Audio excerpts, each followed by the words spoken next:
It's a battle for first place in the AFC West. The Broncos and the Raiders are both 9-4, and for Denver, the home field has been an advantage. Those two losses in 3 years, one by 3 points to Seattle, another by 4 this year to Miami. Dick Enberg with Merlin Olsen. Welcome. You can just feel the intensity in this Mile High City. Dick, this is a rivalry charged with bad feelings and bad blood. The other thing you hear talk of here is playoffs. Even with there are 3 games left this season, players, coaches, fans alike are talking about this as a playoff game. You know what? They're right. Indeed they are. And they're getting ready for the kickoff. And the Raiders have won. The toss will receive first. The weather. We hear that it is snowing just 20 miles away from here, although the conditions at the moment here on the field are perfect. The last 4 meetings between these 3 teams, very, very close. 3 points or less. 2 of those games have gone to overtime. You saw Tom Flores on his sideline. There is Dan Reeves. Both of these men know the importance of this game today. The earlier game in the Coliseum in Los Angeles. Chris Barr missed the field goal late. It went into overtime, and then Barr kicked the field goal as the Raiders took the kickoff in the sudden death overtime and marched it in for a quick score by Barr. And therefore, they are 1 leg up on the Broncos, although both are 9-4. Carlos delivers a high end-over-end kick to Kenny King, and the Raiders will run it out, and that's good news for Denver. Carlos has not been kicking off well, and that time he roots it to the back line of the end zone. Mark Wilson will bring the offense of the Raiders on the field, and Wilson is 8-2 as a starter. He has Mose Barr at center, Hannah and Marvin at guards, Bruce Davis and Henry Lawrence are the tackles. Jesse Hester, the top draft pick of the Raiders, at 1 wide out with Dokie Williams having a good year at the other. The leading receiver, tight end Todd Christensen. The leading rusher in the NFL, Marcus Allen, with Frank Hawkins, the blocker, behind Wilson. They start from the Raider 20.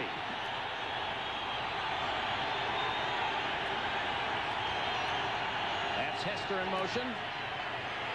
Hawkins gets the carry as the decoy and gains 3 into that orange jersey Denver defense.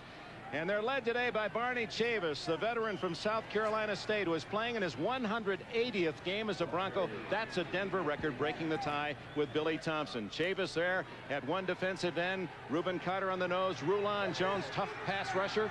Tom Jackson, Steve Busick, Carl Mecklenburg, Jim Ryan, the linebackers. Harden and Wright at the corners. Foley and Smith at safety. 2nd and 7.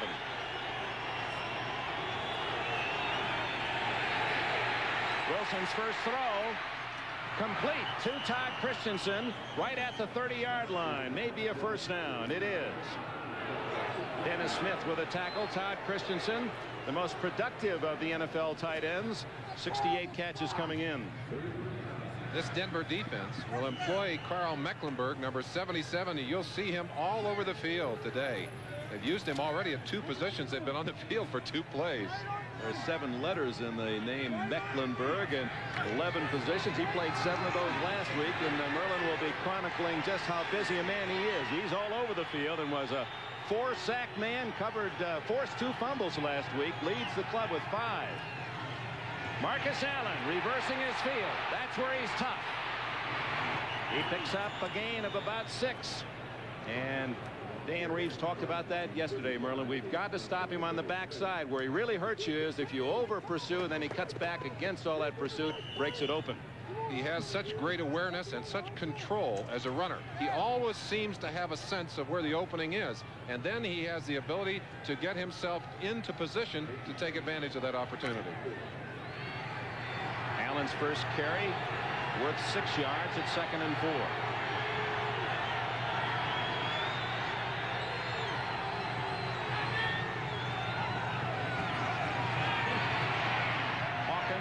To the 39, where it'll be 3rd and 1. Steve Busick in the middle of the Denver defense with a tackle. Former teammate of Marcus Allen in Southern California. The Broncos employing a 4-man defensive line so far in this ball game. That's something they did all week last week against Pittsburgh. It worked very effectively. After you beat up on the Raiders, says Busick, you feel like you beat up on the bully on the block. There's a lot of feeling involved in this one. 3rd and inches.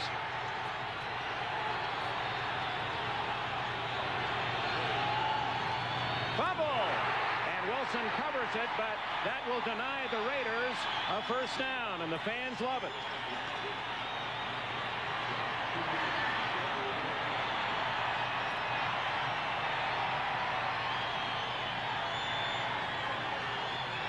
Barney Chavis, they call him Methuselah. You saw that gray hair. He earned most of that. Never had surgery in 13 years of pro ball. He's really kept himself in good condition. Of course, been lucky too. Ray Guy. He's kicked for miles in the NFL. Pressure on, and he just gets it away, and down he goes. No flag. Fumble by Vance Johnson, and he recovers at the 22. You could see that in the warm-ups. Boy, the men, both the receivers, kick returners, all having trouble handling the ball. Let's take a quick peek to see what happened here. Nobody called the penalty here. Maybe what they're saying is that someone was blocked. Well, it looks to me like that one should have been called. There's no question that they hit Guy, and yet the official said no penalty on it. There was one Bronco running into the other.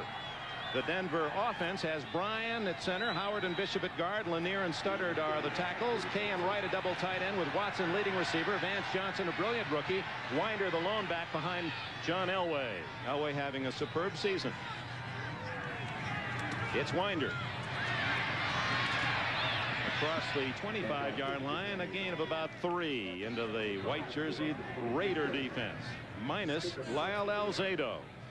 Howie Long, a true all-pro. Piquel on the nose, and Sean Jones replacing Alzado out for the year. Achilles injury.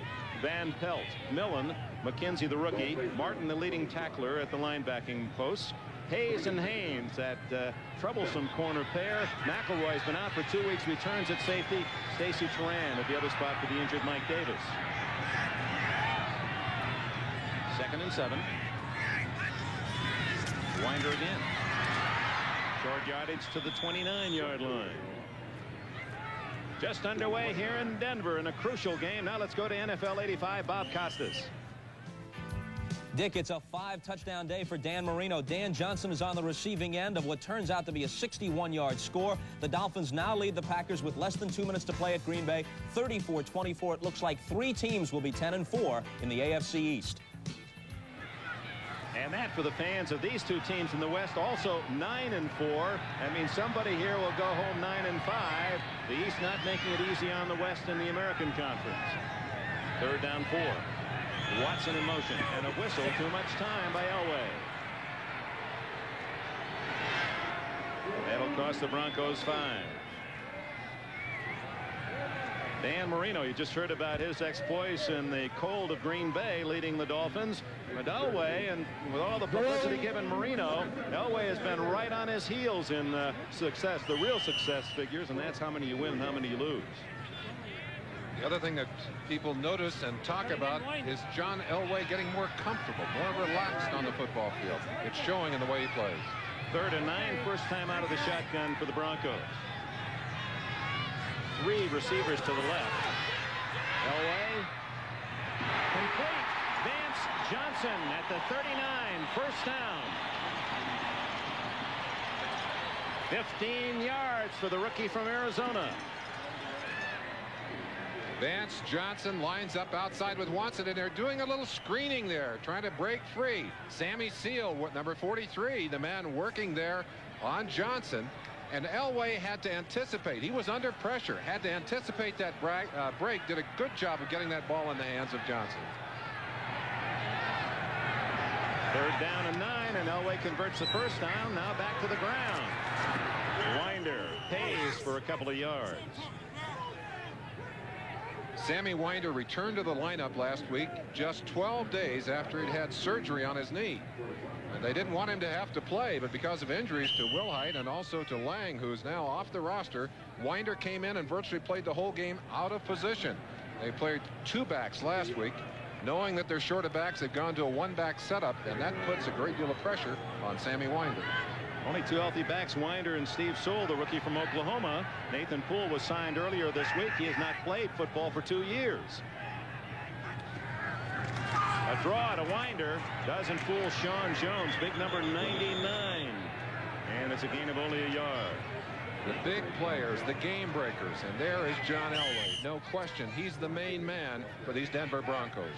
He's accounted for 3,000 yards exactly passing, plus 238 rushing. He gets 204, almost 250 yards a game. Marcus Allen, leading rusher in the NFL, he accounts for 146 yards a game. We'll keep track of these two during the ball game itself. There's Marcus Allen on the sideline. He's the guy that The Raiders want to have the ball in the hands of. He breaks it open for them. 3rd and 8 from the shotgun.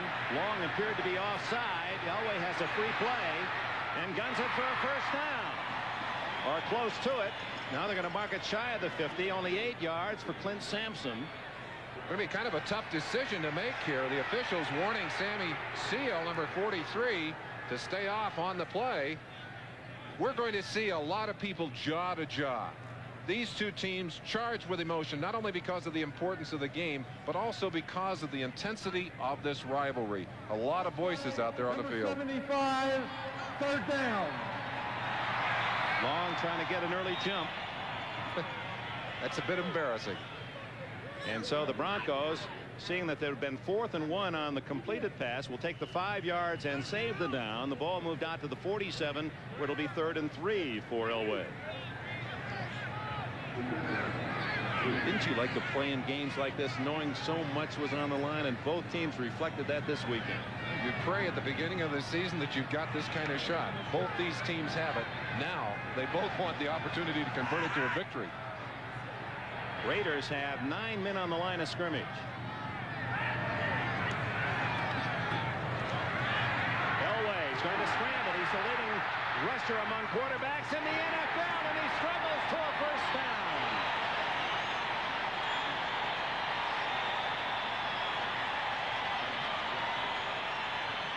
John Elway's mobility brings an extra dimension to this Denver Bronco offense. He almost fumbled that snap. We saw a fumble from Wilson earlier. Look at this. He knows what yardage he needs. With the rush coming, he simply goes one-on-one on 56 Jeff Barnes and lunges across that line and just barely picks up that first down.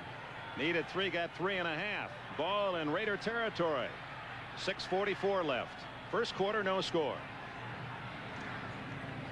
Play action and roll by Elway. Wide open is Kay, the tight end. And he rams to the 39. It looks to be another first down.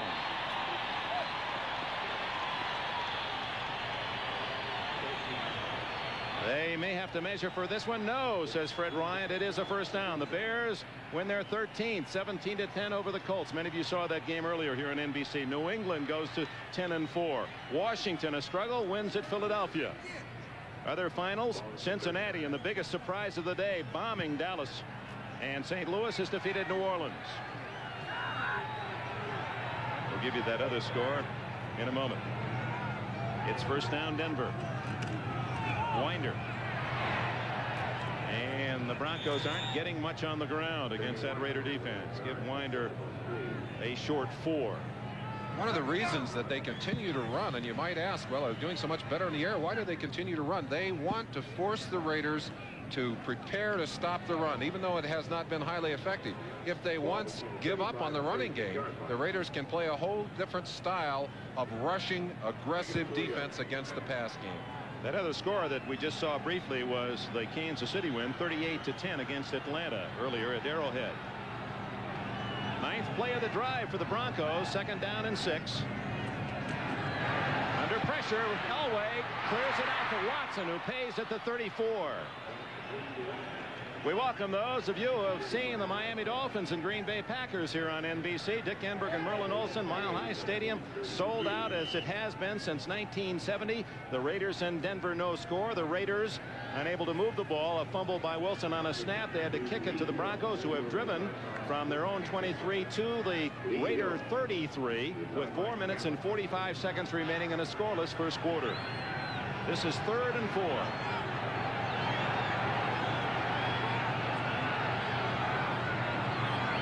Watson in motion for the Broncos. Two teams tied for first, 9-4 in the West. Elway guns it complete to Kay at the 23-yard line. Clarence Kay, seldom used, but he's been a big factor in this opening drive.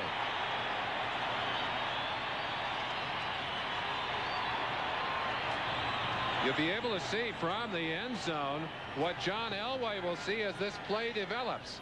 He's got Watson across, or Kay across in motion. He's under pressure here. Right at the last second, you'll get a chance to see him turn it loose here. He sees Clarence Kay coming open there. Boy, that's a fine job of quarterbacking. Another first down for Elway and the Broncos. The draw to Winder trying to get outside, and a good hit by Rod Martin. Martin from Southern California, a Pro Bowler, leads the Raiders in tackles again this year. That was a good play defensively. Winder had about 10 yards to the outside.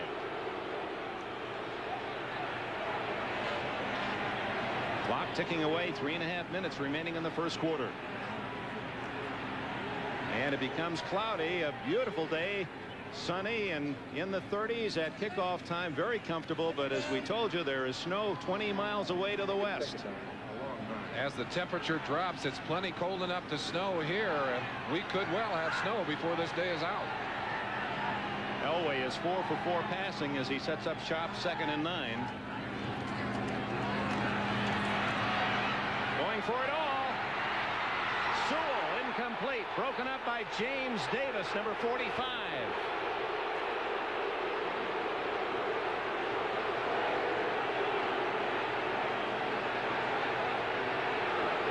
Chance to look again from behind. Let's turn it loose and let John Elway drop back. You'll get a chance to see it as he does.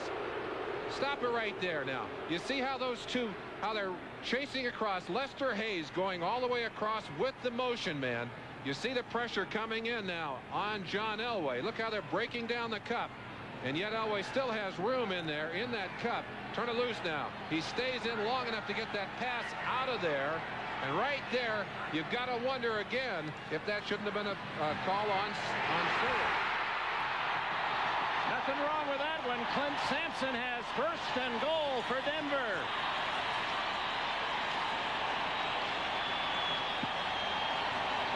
And Elway is 4 for 4, converting 3rd downs on this drive.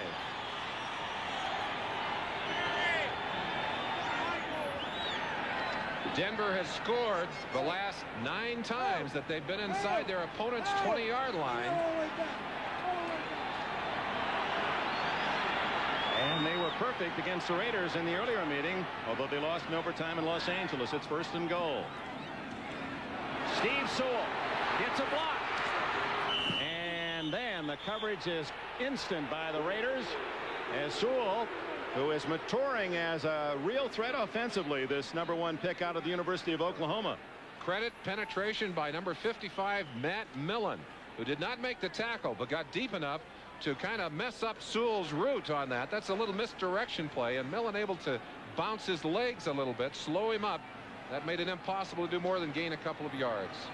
This is the 15th play of this first drive of the Broncos. 1:43 left in the quarter.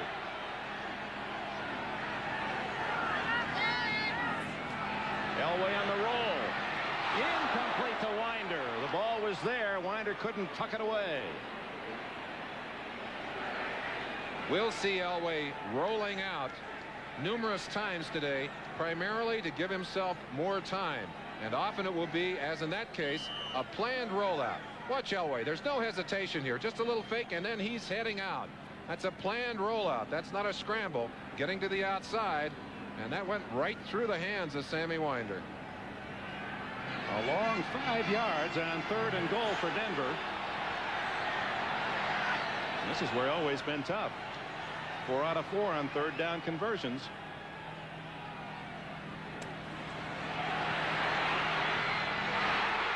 Is he in the end zone? No signal yet. Yes, touchdown Denver. James Wright. His first of the entire season.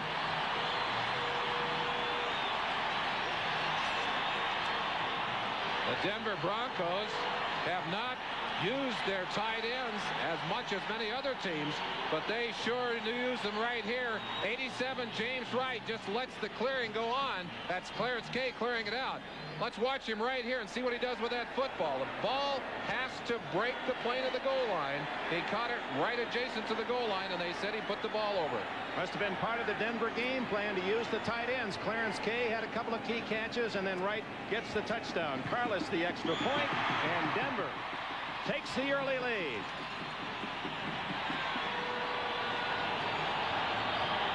So with a minute and a half left in the first quarter, Denver leads. Let's go to NFL 85. Dick, perhaps the most surprising score of the day in Cincinnati. 3 touchdown passes for Boomer Esiason. This 58-yard beauty to Chris Collinsworth. The Bengals clobbered Dallas 50-24, and everybody celebrates, including these dignified fans. The touchdown again right on the goal line. You'll see Elway again just dropping back, and on the right-hand side of your picture, you'll get a feeling for what's happening here. The blitz is on. Look at that. They're coming in over the top. Stacy Turan jumping up in front of him, but Elway was able to get that ball off, and then James Wright able to fight that ball over the goal line. Denver chewed up ground on that 16-play drive as if they were on a diet. 77 yards in 16 plays, and the key was the conversion on 3rd downs by Elway, including the touchdown play of 5 yards to Wright. That's ball control primarily with the passing game. That's something that Dan Reeves really believes in. Sammy Seal, Fulton Walker deep for the Raiders. Carlos hammers it again. Good kick. They won't run it out. So Carlos, who did not kick the ball inside the 5 against Pittsburgh on 6 tries last week, has hit 2 to the back line of the end zone today. We talk about some players on the field as headhunters. Number 98, Hundley, gets a double dose right there. Hey, they know who the headhunters are, and they're going to find him and knock him down. If he's down for a count of 3, is the match over? They had him pinned. Impressive drive, almost 10 minutes for the Broncos to take the 7-0 lead.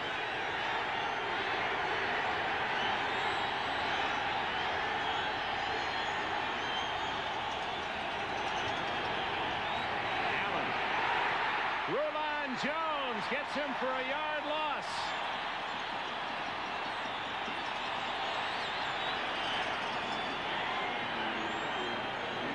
Penetration by number 77, Carl Mecklenburg. You'll see it right here. He breaks inside.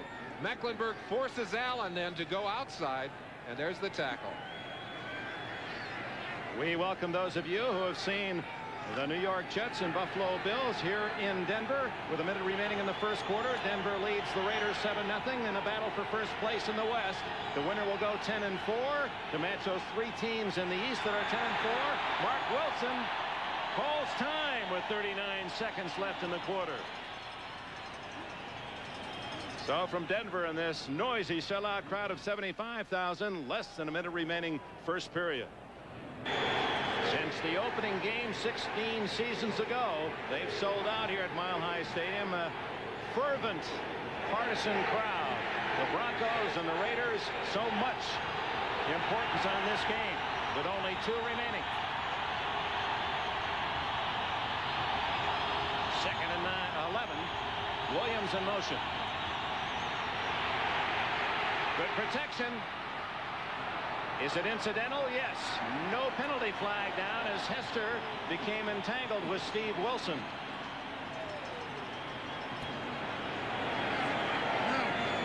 Jesse Hester.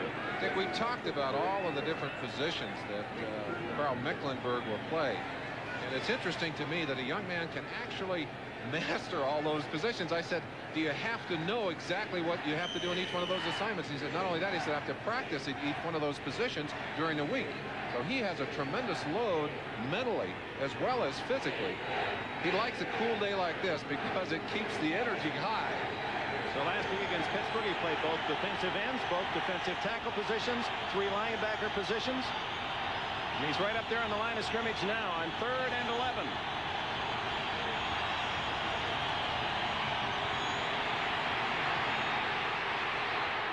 Deep and open is Christensen, and he drops the ball. He had to make the turn. He was looking for the ball inside, had to turn outside. For a moment, that had touchdown written on it. Todd Christensen is usually employed as a short receiver. Well, they send him long here. Dennis Smith, 49, working one-on-one. You see Christensen using his shoulder to ward away Smith. Smith still able to get there, but that ball over his head, and Christensen simply could not handle it. Ray Guy into punt. The Broncos should come out with good field position. Vance Johnson, the rookie, is at the 35 of Denver. Short kick, end over end. Raider bounce. And down at the 40-yard line by Otis McKinney. Timeout with 16 seconds remaining in the opening period in Denver. The Broncos have a touchdown lead. Flores, when he heard the bad news that Alzado had torn an Achilles tendon and was out for the year, maybe a career-ending injury, said what we'll miss most is the spirit of the man. He did have a way of igniting that defense. Loved to talk to the offense, too. 16 seconds left in the quarter. After the 40-yard punt, Elway goes to work. He's going for it all. But Lester Hayes is there for the Raiders with the intercept, and that's as good as a kick. He's down at the 3-yard line. Steve Watson made the tackle, and the Raiders now on the change of possession. The clock stops. 6 seconds left in the quarter. Gives us a chance to run down all the finals for you. Miami beat Green Bay 34-24. The Jets beat Buffalo 27-7. We'll just look at the end of the play and get back to the scores. You see there that Watson's become a defensive back now. And the ball carrier was Lester Hayes. Big upset. Cincinnati over Dallas 50-24. St. Louis defeated New Orleans 28-16. Kansas City a winner 38-10 against the Falcons. It was Chicago 17, Indianapolis 10, New England 23, Detroit 6, Washington 17, Philadelphia 12. You're right up to date. Here's 7-0 Denver. The Raiders, with just a handful of seconds left in the first quarter, start from their 3-yard line. And offense that features the NFL's top rusher, Marcus Allen, number 32. He's with Frank Hawkins, lined up in the end zone. Hawkins for about 3. And with it the end of the first quarter here at Mile High Stadium in Denver, Colorado, where the score, the Broncos 7, the Raiders nothing. Howie Long is the most interesting man. There's the sensitive side and the very physical side. He said, but his real dream is to be a power forward with the Boston Celtics. He would be, the power part would fit. He certainly has earned the respect of these Denver Broncos. In fact, I was talking to Billy Bryant, the center. He said he thinks he's the finest rusher he's ever faced. He's able to rip with both hands, right and left, and that ambidextrous ability, you can't play him to one side or the other like you would overplay a basketball player. Collegiate boxing champion, and taught him to use those fists well. 2nd down and 7. The Raiders at their own 6. Opening the second quarter, trailing 7-0. Wilson from his own end zone. Out to Allen, the all-purpose Marcus Allen. And he's at the 14-yard line and a first down. We're going to be tracking Marcus Allen and Carl Mecklenburg. Well, you saw that play, the little throw to the outside, exactly like a play you saw last year. But watch the end of this play. Again, this is from last year. That's Carl Mecklenburg. Mecklenburg, who's made some big hits already in this game, said he's never hit anyone as hard as that. Marcus Allen got back up and carried the ball on the next play to give you an idea of how tough he is. He's the man that Dan Reeves said without hesitation, to win the game, we must corral Allen. He'll get some yards. We can't let him have the kind of day he had against us in Los Angeles. Here he comes. Hurdling his way to the 15. A gain of only a yard on first down. Mike Harden, number 31, along with 75, Rulon Jones. On the sidelines for the Los Angeles Raiders with his 5th shoulder operation, Jim Plunkett. And who can count this man out of any season? And I have the itch, Merlin Olsen, that this man will be activated if the Raiders get into the playoffs. But he's on the sidelines today as a cheerleader, and we have a timeout in Denver. Mike Harden played his college ball at University of Michigan, injuring his shoulder in the tackle of Marcus Allen.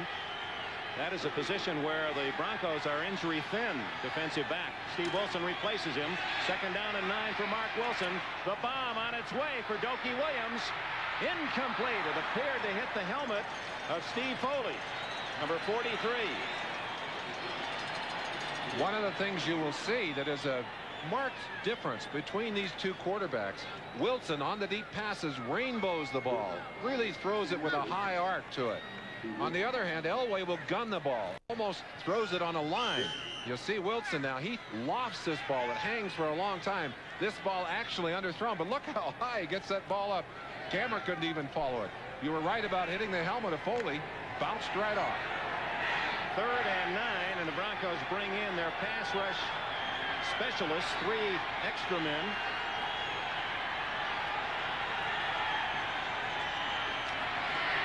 it's Marcus Allen. And a flag goes down as Allen is out of bounds at the 24. That would be very close to a first down, but we may have an illegal block against the Raiders. I think it was Jesse Hester who did some holding on that play. But Dick, they were able to get Carl Mecklenburg inside. He's rushing from an outside position on the left-hand side of your screen. Now watch him. He'll go inside of Bruce Davis, and Bruce, number 79, just pinned him inside. Number 8, Jones coming from the outside. They were able to, Marcus just slipped inside of the two of them, and there was the hold. You saw the flag coming right there. Number 45, Wilson, being held by Jesse Hester, number 84. That may have cost a first down for the Raiders because Allen appeared to have the 24-yard line. That would have been good enough. Instead, it'll be 3rd down and 13. Well, the Broncos have been perfect on 3rd down, 5 for 5 in this game. The Raiders thus far are 0 for 2.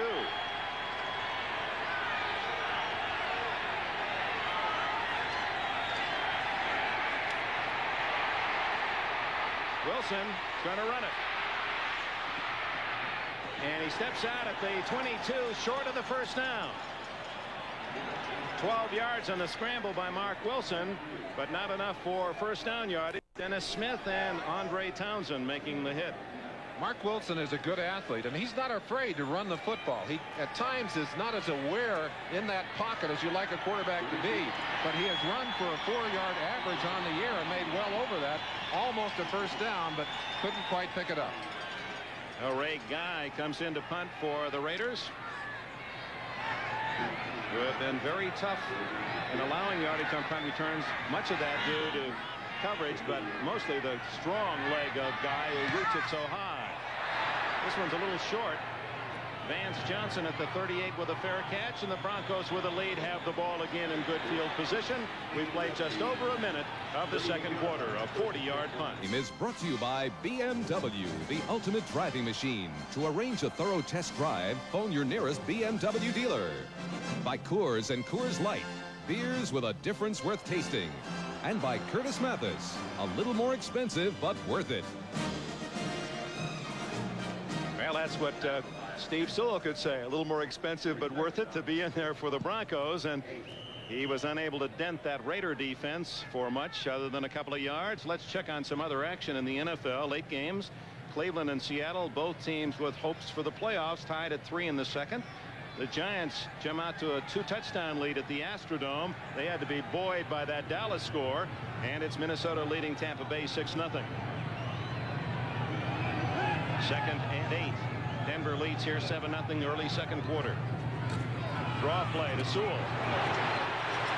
He's got the speed to get outside, and that excites Denver fans. He picks up about 6 on that carry before Jeff Barnes can make the hit. His teammates have been calling him Smiley, a rookie who is really starting to have an impact on this Denver offense. And you see the burst of speed right there as he gets out of sight of Greg Townsend, number 93, finally pulled down by Barnes, number 56. It'll be 3rd and just a little over a yard here for Elway and the Bronco offense. This is where Elway has been perfect in the game, 5 for 5.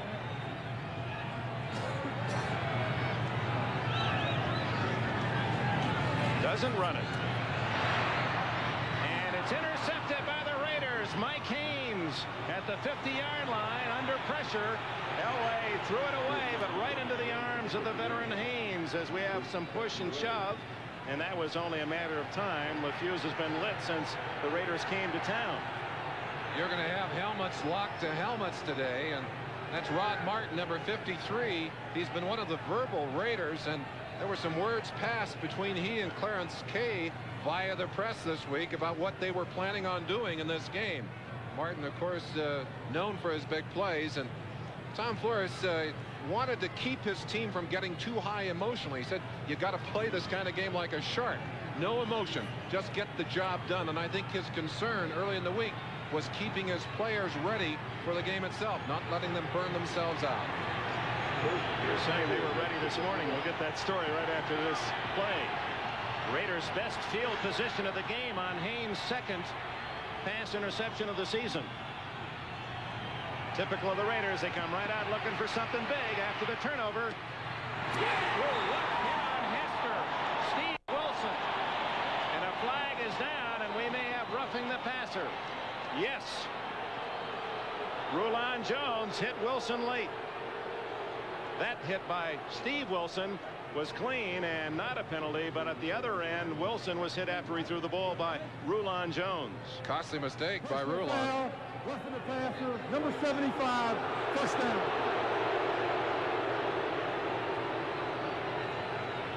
Boy, I'd hate to be a wide receiver out there hanging up with my feet that far off the ground and knowing that I was going to do a spiral before I came to the ground. It's great training to become a professional wrestler, those body slams they take. Boy, I'll tell you.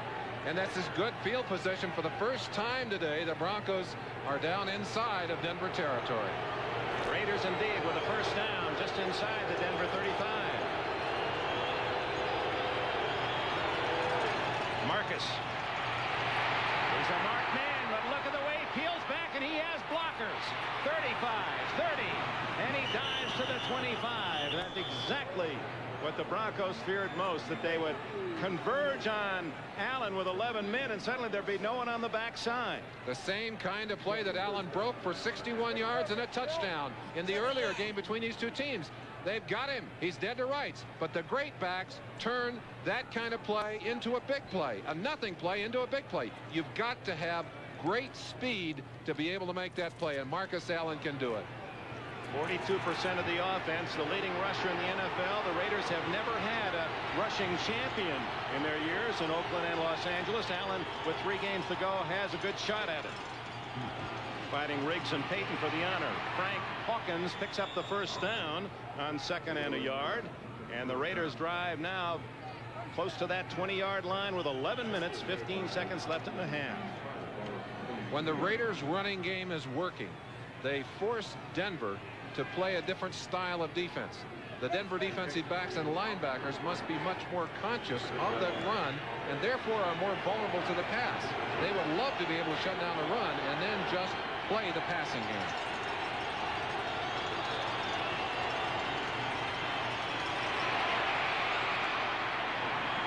Allen corralled after a gain of about 3. Mecklenburg 77 there first. Carl Mecklenburg, and we mentioned he is all over the field. In this particular play, he is at the left linebacker position. Christensen right there along with Mickey Marvin, number 65, trying to block on him, but he just escaped on that play.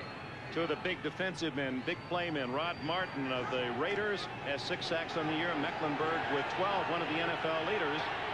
A lot of that due in part their success to 2 other men we'll be talking about. Teammates who set up their plays.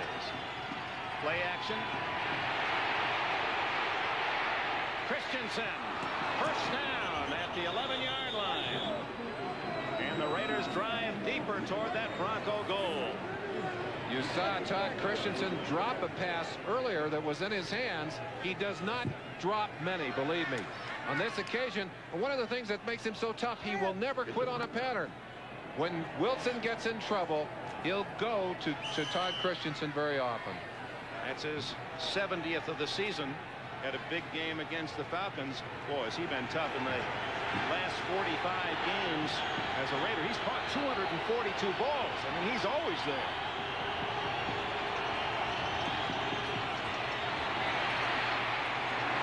Allen into the teeth of the defense for about 3. Steve Wilson made the tackle, a son of T.D. Tommy Wilson, a Los Angeles Ram of a couple of decades ago, and he says, my dad watches my every game. He says, you know, he can coach every position. I said, he can coach every position? He said, yeah, he's my dad. That explains it all. Dad was quite a football player too. Wilson in there for the injured Mike Harden, who has a pinched nerve in that shoulder. The Denver Brain Trust. And Wilson calls time. He either was running out of time or didn't like the play called for the defensive set. So with 8:41 left, it's still Denver by 7. Dick, our producer Larry Cirillo, was worried that we'd need a bigger booth today because you went skiing for the first time last weekend, and we were afraid we might have a cast on one of these lakes. You came here to Colorado. Was it fun? Hey, when I came back to Vail, and the first time they put up on, I thought I was #1. They said you're in one piece. The betting was against that. America I'm converted. I'm converted. Well, great. Feels cold enough to ski today, believe me, and I think somewhere they're doing a lot of it here in Colorado today. Well, the Raiders trying to ski or skate into the end zone. You see, they've already spent 2 of their first half timeouts. Ball's inside the 9-yard line. Both timeouts because of... He's at the noisy end, the closed end of the stadium. That one's going to be out of play. Well covered was Marcus Allen. You might even say that Wilson and the Raiders are at the snowball end of Mile High Stadium. What's that on his wrist? That's a list of plays. Now, the system that the Raiders use to get their plays onto the field is a signaling system that is keyed to plays that are listed on that wristband. You see him glancing right there at the wristband, and they'll signal a number out to him. He is responsible then for calling formation and play. There's a close-up of that wristband. You can see there's quite a list of plays on there, so they key them by series and tell him what they want him to call. So those are numbered 1 through, say, 40, and they'll say, okay, play 33, and it's written right there on that band. On 3rd and 7, it's intercepted by Dennis Smith. He's going to run it out. Smith has great speed. He's all the way to the 40-yard line, out of bounds at the 38, and what a turnover for Denver.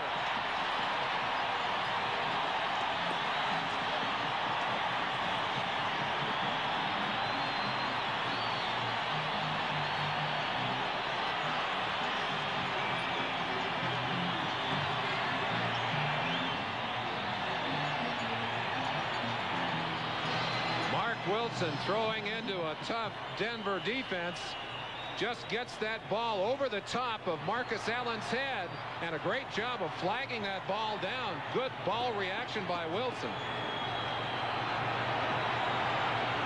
Dennis Smith with his first interception of the season. This is Steve Sewell to the 42. It was a 40-yard return by Smith. At first I thought he was making a mistake just not taking the touchback, but Smith wanted something bigger and indeed got twice as much yardage. Turnover is such a big part of any game, and in particular these Bronco games. You see right there they have the lead 2-1 so far in this game. That's about how they lead on the season. Denver's a +8 in the turnovers. Raiders are a -8. Sewell on 2nd and 6. Ooh, hit hard at the 44-yard line. Some of the Broncos thought that last hit was a little late. They liked Sewell when they drafted him out of Oklahoma because he reminded the Bronco scouts of Marcus Allen. His size, his speed, his ability to catch the ball. Didn't have the same kind of credentials as Marcus, a Heisman winner. Well, I can imagine that there are about 28 teams in the NFL who would like a Marcus Allen, including the Raiders. They'd like another one to go with the one they've got. 3rd and 3.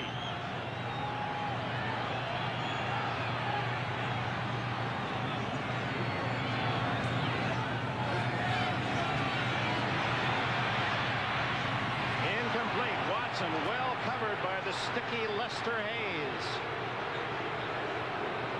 7-0 Denver here in the Mile High City. Let's go to NFL 85. All right, done in Seattle. The Seahawks need a win to stay alive in the playoffs, and here David Craig goes 4 yards to Dan Ross in the corner of the end zone. The Seahawks lead at 10-3 there in the 2nd quarter.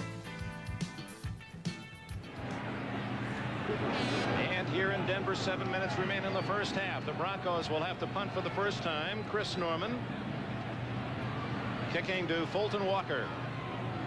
Norman has had his problems kicking the football.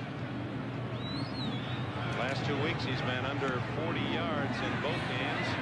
This one could be a good one for Denver.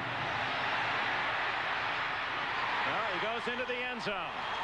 Darren Como, that's a very tough spot for him. He almost had to run, stop, and just use his hand to down the ball. Once he fell on it and skidded into the end zone, it was the touchback. If he could have knocked that ball backwards instead of carrying it with him, the ball would have been there, and it would have been great. Elway watches Mark Wilson go to work. Wilson intercepted on his last throw.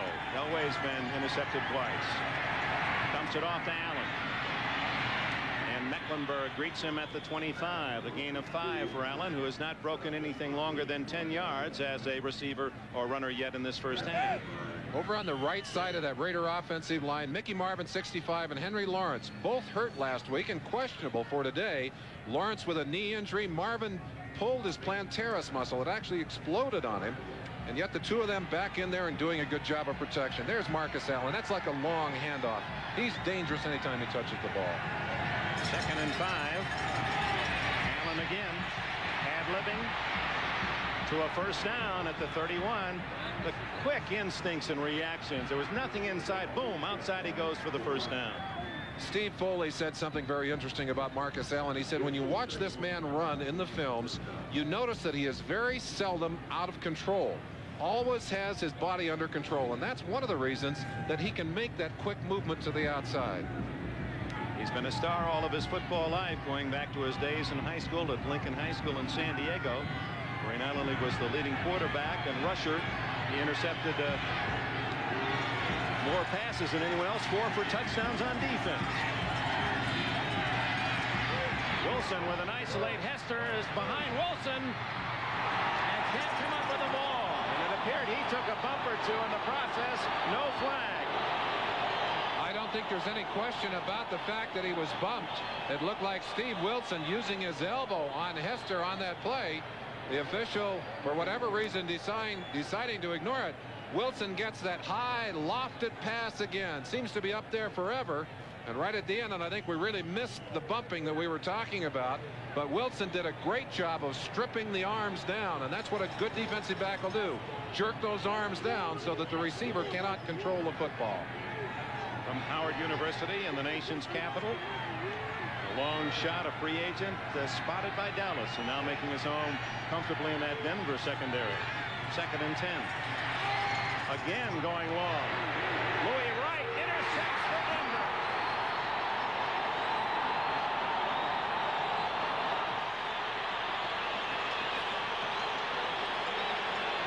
And Williams thought he was fouled. We've had 2 great over-the-shoulder interceptions. One earlier by Lester Hayes for the Raiders, and this one, of course, by Louis Wright. Man-for-man coverage on Dokie Williams. Again, Wright using more than the 5-yard area, but watch him as he becomes the receiver and Dokie Williams becomes the defensive back. Yeah, coaches talk about it all the time. Don't leave the ball on the ground. The turnover, how important it is. The Raiders, despite the -8, is there any other team that can come back from that minus column and be such a solid winning club as the Raiders? Doesn't seem to bother them. The Broncos are a +8. And that stays that way because there have been 4 interceptions today, 2 on each side. From his 29. And action before the snap was Sean Jones drawn offside. Dave Stutter, the tackle for Denver. Talking about that turnover number, we'll let the official. Number 70, first down. That -8 that you showed us there rings a bell, because I think several years ago, when the Raiders won the Super Bowl, they went into the playoffs with a -8 in the turnover column. And as you said, there are very few teams able to overcome that kind of negative numbers. The Raiders very little concerned about statistics and averages. And I guess Al Davis said it best. He said, just win, baby. Just win. That's right. That's the only number that really counts. We haven't had a sack yet, interestingly, on either side in this first half. 1st and 15. Drilled to Watson at the 39. That's going to be close to a first down as veteran Steve Watson. Nearly 15 yards on the play. Watson took a real shot on that play. The reason that this play is successful, the way that John Elway can power the football. Look how fast that ball just zipped into your screen. Lester Hayes had good coverage on Watson. The ball thrown so quickly, he had no chance to cover the ground and close that cushion that they talk about between the defensive back and the receiver. Gain of 14 on the play, 2nd and 1.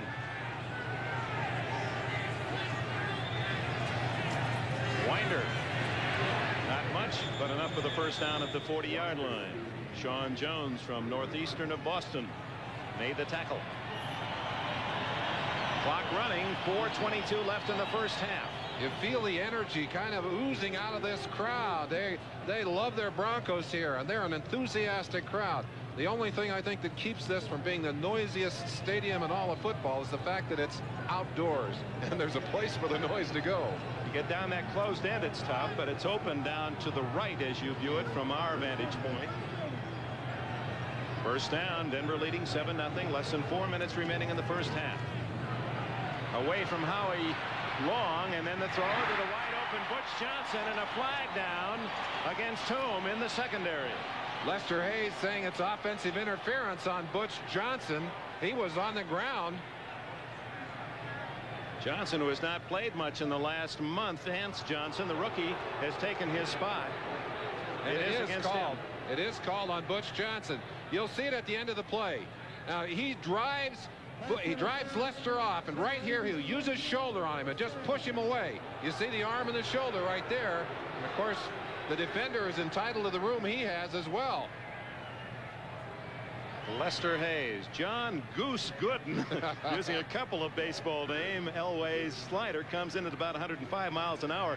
Well, that was a good read on that last throw to Watson. Remember, he drilled a Goose Gooden goodie, and Hayes just not, although within a step of Watson, couldn't get there to close in and knock the pass away.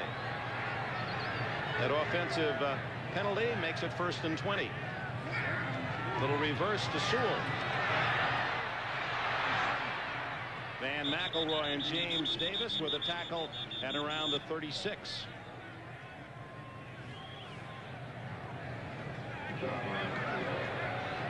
Clock running at 3:30 left in this first half. You get the feeling that Denver's had the better of things in this first half, Merlin. The field position, the touchdown, but lead only 7-0, and the Raiders 7-0 at the half. That won't make them feel too badly. Traditionally, they play the first half tough, stay close in the ball game, and they like to close it out big in the fourth quarter. And the Broncos haven't scored in the third quarter in something like 2 months. Elway to Clint Sampson. Oh, what a move by Sampson. He wasn't down. Yes, he was, they say. At the 46, and oh, the fans don't like that. They feel that Sampson got up before contact was made. The rule is that once the contact has initiated the body movement for that running back or a receiver in this case, if the knee or any other part of the body except the hand touches the ground, they're going to blow it dead. Well, you be the officials at home. Dan Reeves, of course, has a bias. Sampson not touched there. Haynes is on him. He's down, but not from Haynes' contact. He's already up before Haynes makes contact. Reeves has a good argument. That is not a good call by the official. So it'll be 3rd down, 13.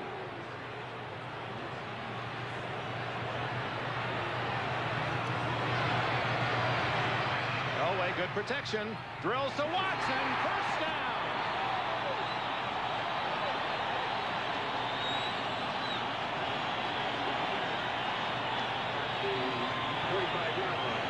From Temple University, Steve Watson. What a receiver he's been. They're trying to create confusion, 2 receivers together, but again, the secret of this pass is the arm strength of Elway. And it comes at the 2-minute warning. Denver with another first down. Capacity is 75,100, and they boo the no-shows here, and it's usually only a couple, just a family that can't make it, and they're packed in for this Raider Bronco clash. First place at stake in the West. You don't mind having somebody sitting close today. It helps you to stay warm. That's right. Temperatures down at the freezing mark. Denver leading 7-0. 2 minutes left in the half. First down after that 15-yard throw from Elway to Watson. Sewell on a quick hitter, short yardage, a gain of maybe 1. John Jones, number 99, knifing in from the outside. They had a little stunt called in the defensive line, and Jones just exploded inside to stop that draw. Sometimes you make a good call defensively. Well, here you see him just moving inside. Being chased by Townsend. Now the throw, and the flag is thrown. It was intended for Sewell. It appeared to be James Davis, 45, who ran into him. McElroy, whose father is a minister, verbally trying to offer some assistance. Pass interference, number 45, first down. But Davis is simmed. I think James Davis just lost the football, didn't know where it was, and in his eagerness to cover his receiver, bumped him while that ball was hanging in the air. Here's the play right at the end, and of course Davis driving right over the top of the receiver. The officials, two of them on the scene, both threw the yellow flags.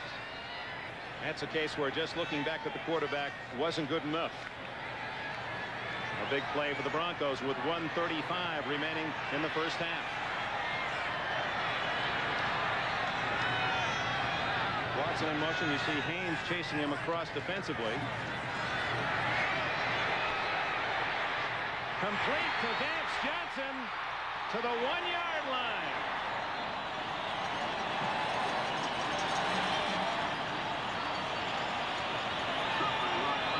Boy, the speed of this young man, the rookie from Arizona, has really built that offense for Denver. Watch from the right side of your screen. You'll see Watson coming into this position and Mike Haynes coming here. They're both going to work all the way across the field together. The defensive back will track with the receiver all the way across the field, working his way through traffic. Now you see Elway going back. They get the receiver all the way across, and you see the pattern underneath, and that's just pure speed right there. First and goal at the 1 as the Broncos try to go up 14-0 at the half. Sewell loses a yard. Good defensive play by Stacy Turan, a Notre Dame star playing in Mike Davis's strong safety spot. Turan, a heads-up play as he knifed in from behind the play. Excellent speed. Time called by Denver with 33 seconds left before the intermission. Denver knocking on the door just outside the Raider 1-yard line. 7-0. The Broncos lead, scoring on their very first drive of the game. A 10-minute drive consuming 16 plays, 77 yards. Elway, the tight end James Wright. Wright's only touchdown of this entire year. That's the scoring summary for this first half. Almost the toughest possible situation for a defense with a first down just inside the 2-yard line. The Raiders have managed to stop the Broncos on the first down. They made nothing on that play. Now it's 2nd and goal. You see Flores, he's concerned. 7 points did not concern him as much as 14 would going in at the half.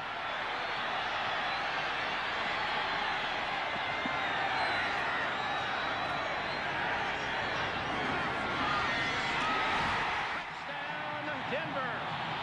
Sammy Winder.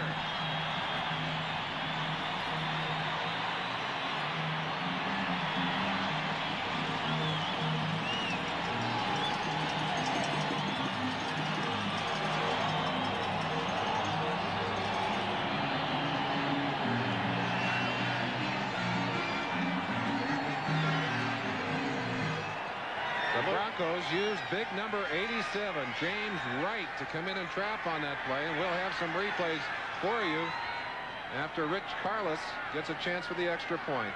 Denver's barefooted specialist. Bad snap, but a good recovery by Kubiak, the backup quarterback, and it's 14-0. It all started with Louis Wright's interception back at the Denver 29.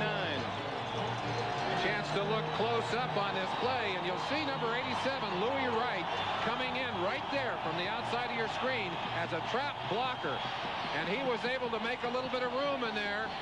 Sammy Winder diving inside. Inside, they're having trouble controlling on the line. Howie is driving inside 75. Howie Long got a hand on him. Sean Jones 99 from the other side, but inside they were able to find enough room for Sammy Winder. Former star at Southern Mississippi. Hardly Southern here in the Rocky Mountain High at Denver. And a good inside look at the pile of bodies as Winder found a crack as they ran to what used to be Lyle Alzado's side. And a 14-0 lead, and the Raiders now, there's Alzado out for the year and hopefully not for the rest of a career. He's in the twilight anyway, past 35. But he's still trying to inspire his teammates along that Raider sideline. Rich Carlos is teeing up the ball. I was in the locker room the other day. He has a sign in his locker. On one side it said GOAT, on the other side hero. The GOAT side was out this week. Well, so far today the hero side can be out. He's kicked off very well. This one skids low, but by Derek Jensen, bobbled by Fulton Walker, and he stopped at the 15-yard line. So Carlos's 3 kickoffs have been outstanding. 2 through the end zone and 1 to the 15. Daniel Hunter covered Fulton Walker. Well, with only 2 weeks left after this Sunday, so much has happened today that has impact on the whole playoff picture, and Messrs. Costed, Rashad, and Axelm are standing by to bring you up to date on the meanings of the scores that we already have had today. There'll be some disappointed fans and some with their hopes very much alive. 26 seconds left in the half.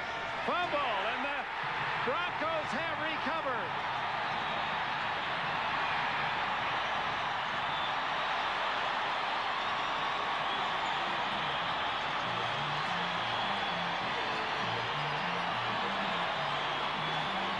That's twice today that Mark Wilson has come out from underneath Don Mosbar as center without the football. They were able to recover the first one themselves, but that one they had no chance on, and Wilson is angry. Let's see what happens. Maybe we can tell what happened. It looked like Wilson may have been out a little bit early, trying to get back, get some depth. It was a pass play, obviously, but I think what he did is either he came out early or Mosbar was a little late on the snap. Boy, Rulon Jones on that like a bird on a worm. Elway and the Broncos now a chance to really blow this first half wide open with a 14-0 lead. 22 seconds left. Elway toward the end zone. Knocked away, but a flag is down.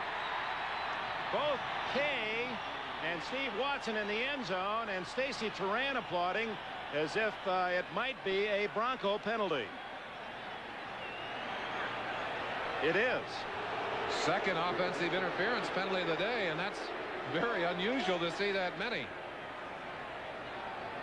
Look right into the eyes of John Elway, and I think if that ball had been allowed to go through by Clarence Kay, that it might have been caught by Watson, although Lester Hayes was all over Steve Watson. The penalty was on Kay, the man in the shorter position, but he was pushing on Lester Hayes was the call. A lot of teams now designing plays that, if they're not out-and-out picks, look like picks. You can't go through and knock those defenders off with receivers coming the other direction. Ball at the 23, first down and 20. The clock important, 18 seconds left. Raiders may have been offside. Flags are down. Elway on the scramble. Long in pursuit. Intercepted by 57. Jerry Robinson, the former Eagle. But it may not count. The clock is down to 3 seconds, but it appeared that the Raiders were offside. Not a good play by Elway. He has thrown the ball several times today, and they're going to, you're right, Dick, they're going to wave it back. They'll go back to the line of scrimmage, but Elway has tried to beat the sack today by throwing the ball away. He's been intercepted twice earlier in the game that way, was intercepted there and saved by the offside penalty. Side, number 71, first down. Bill Pickel, but there were a couple of Raiders that lurched offside. And with 3 seconds left, it would appear that the Broncos will go for the field goal. Carlos is in with a 5-yard penalty. The ball marked at the 18, which will make this about a 37-yard attempt. I mentioned the hero and GOAT side of Rich Carlos. One of these fans a little upset with his kicking over the past few weeks, sent him an artificial leg, which he had in his locker. Well, I'm sure with the cold today, that foot is numb enough as it is. It's a 35-yard attempt. The fumble is worth nothing as he's wide to the left. And with it, the end of the first half, a little more debate on the line of scrimmage, but they'll untangle and head to their respective locker rooms. With the Los Angeles Raider defense, a tremendous play here and a tremendous series for them as they are able to deny the Broncos the touchdown or even the field goal. A little hugging going on. Well, that's Greg Townsend coming in. He didn't want to be called for the penalty. Now, not a good snap. We've seen 2 bad snaps by Keith Bishop so far today, and I think that made it difficult for Carlos to get the timing right. Carlos hooking to the left, and so the end of the first 30 minutes in the battle for first in the West. The Broncos lead 14-0. Missing a 35-yard field goal in the final play of the first half that would have given the Broncos a 2-touchdown-plus lead. And now 30 minutes to go. One thing sure, you don't try an onside kick from down here on the 20-yard line. It would be the ultimate surprise, although Barr worked it magnificently against the Broncos in the first game at the Coliseum in L.A. He kicks off from the 20. Daniel Hunter and Vance Johnson are deep.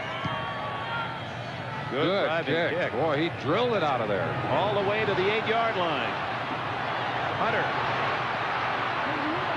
Jerry Robinson, an all-pro, playing on special teams with the Raiders, as he just can't get the job away from the rookie Reggie McKenzie. And what great special teams play by the Raiders as they lose 15 yards on the penalty and end up giving the ball to the Broncos, and there goes another flag in the air.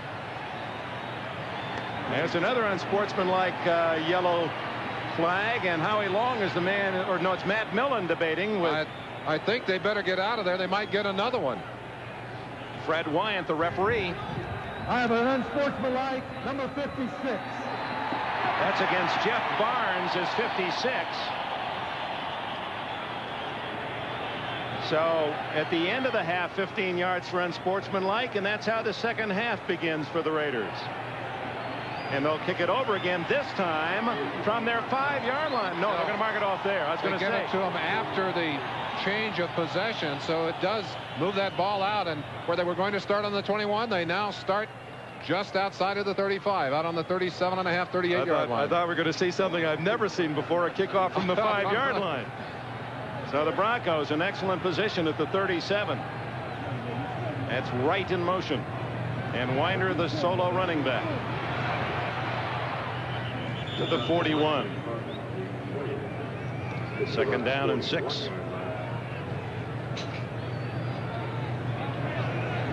This has not been a good quarter for the Broncos. 39 points all season long, but in the last 2 months they haven't scored at all. They have not scored a touchdown in the last 8 games. They have had some field goals, but in 6 games they've not scored in the third quarter. So this has been a bad time for them. And of course the Raiders traditionally strong in the second half, although I think this cold might start to bother both of these teams if it continues. 2nd and 7. Elway to Kay, and he's wrapped up at the 40 for a loss. He wanted to go to Vance Johnson over the middle, but good coverage, and he dumped it off to Kay as a safety valve, and Rod Martin right there, number 53 for the Raiders. What a good player he is, and an inspiration for all you young players who are high school, college, not even 200 pounds. That was Martin's story. That's why he wasn't picked until the 12th round in '77. He was only a 200-pound linebacker. A good one. And even better today. Triple right, shotgun. Gerald Wilhite, his first appearance of the game, and he's far short of the first down. Bill Packel and Rod Martin with a tackle. Now the Broncos, unable to move the ball, will have to punt it away. Wilhite, out there with a badly sprained ankle, was able to run with difficulty during the week. Makes his first appearance and very uneventful. Little trickery going on. 3 wide receivers to the near side. They ran them all off and then tried to throw a little screen out here. Chris Norman, who punted only once in the first half, 55 yards, a ball that rolled into the end zone. So 35 net. Fulton Walker, the former Miami Dolphin, stands at the 22.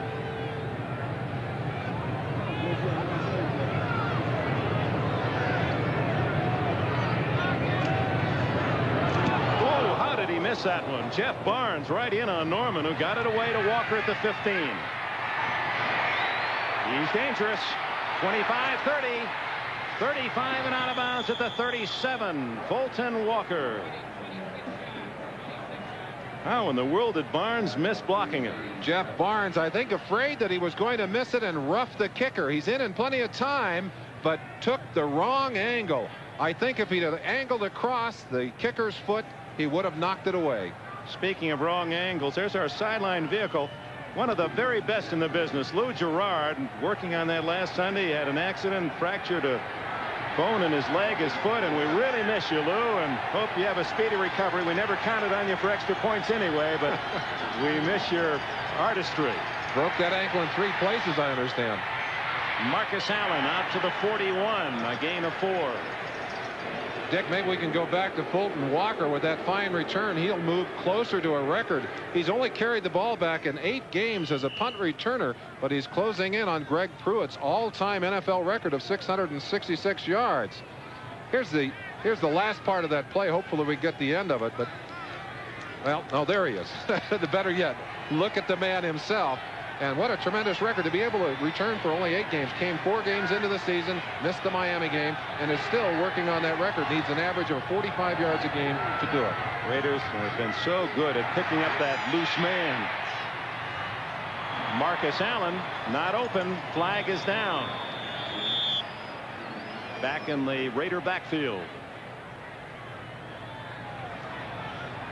Mickey Marvin helping the officials by waving his own flags over there and pointing over to their side. Foul, hands to the face mask, number 75. Rulon Jones, second penalty against the defensive end from Utah State, using his hands into the face mask on his defensive charge. Well, a lot of that is done. They don't call it very often. You see a lot of that, and I agree with that kind of a call because it's very dangerous to start using that face mask as a weapon and jamming the head back. An easy way to get a man injured. They've taken away the head slap from the defensive lineman. They don't want the hands up in the face mask, and that's fair on both sides of the line of scrimmage. It's a big penalty, 15 yards, and a first down for the Raiders at the Denver 44. Only the second time Los Angeles has been in Bronco territory today. Marcus skittering along the sidelines. He stepped out of bounds at the 35-yard line. Steve Busick, his former teammate with the Trojans of USC, knocked him out of bounds. You know, you can hold the great backs in check very often for a quarter, a half, as the Broncos have done. But if they keep hammering at you, they sometimes have the ability to come back and make the big plays in the second half. Marcus Allen with nearly 1,400 yards. The rest of the Raider backs 400. He has more yardage than the top 4 rushers for the Broncos if you take Elway out of that top 4. Frank Hawkins. Not much. It'll be short of the bound. He has the first down at the 33-yard line. Needed only a couple, and Ken Woodard, 52, made the tackle. There's the comparison you alluded to, Dick. The 4 rushing backs for the Broncos, Winder, Sewell, Lang, and Wilhite, with a total of 1,295 yards.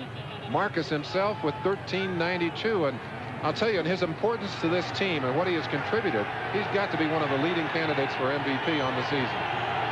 A true star is Allen. First down, 33 of Denver. Very important possession for the Raiders should they score here early in the third quarter.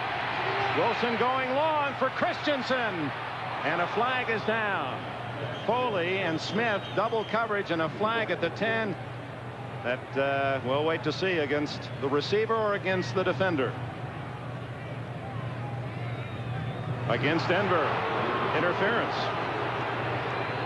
2 big penalties here. One for unsportsmanlike conduct, and then a second helped the Raiders to move the ball well down inside Bronco territory. Illegal contact, number 49, first down. So it is not interference, but illegal contact before the ball was thrown. So that's a shorter penalty of 5 yards to the 27 instead of down to the 10. We expected to have some penalty yards today. Certainly did. Big penalties, too. A lot of 15-yarders. That is quite unusual.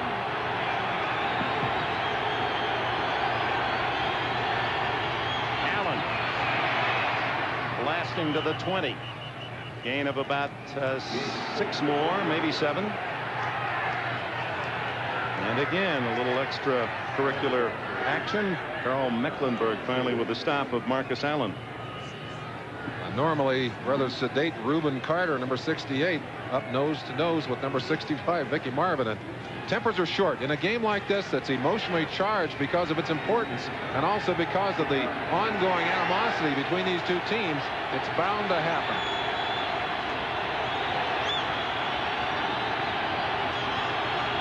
Second and 3. Good protection. Open is Christensen. And it's first and goal for the Raiders at the 8-yard line. Busick, Foley, and Woodard with a tackle of Christensen, the tight end. Money receivers. In the crucial situations, you go to people you know can get open, to someone that you know will catch the football. He gets away on the line of scrimmage, does a good job of bumping right there on Mecklenburg, and Mark Wilson got him the football. Mecklenburg unable to cover him and then unable to bring him down. First and goal. Wilson working into the noisy end of Mile High Stadium. Oh my. Allen appeared to have a touchdown to the outside but lost his footing, and down he goes at the 3. Collier sending a different set of troops onto the field.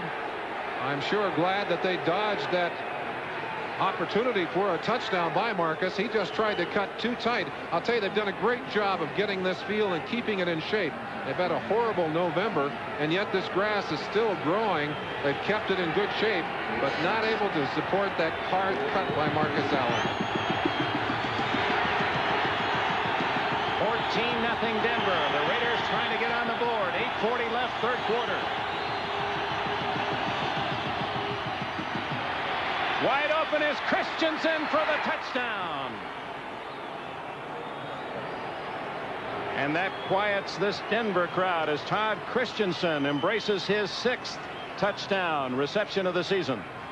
Mark Wilson, as we mentioned earlier, had an earlier opportunity and threw an end zone interception to end a drive. Well, it ends more happily for the Raiders here. They're able to get Todd Christensen free again, and he pulls down his 6th touchdown of the year. Chris Barr with a try for point. Wilson to hold. He knuckled it through. 8:31 remaining in the third quarter, and the Raiders are right back in it in Denver.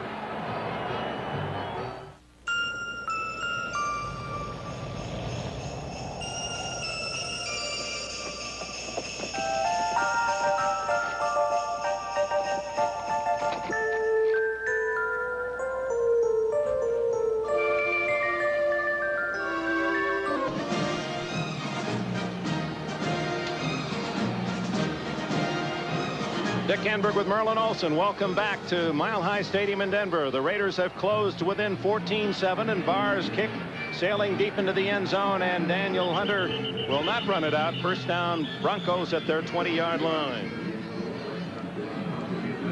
John Elway. They'll try to attack that Raider defense.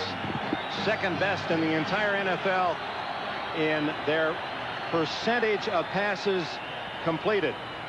Only the Bears have allowed less than 48% their defense of their opponent's passes to be completed. The Raiders have allowed just a 49% completion against. So on the ground, Sewell, that doesn't fool the Raiders. No gains. Stacy Toran up from a safety spot, number 30.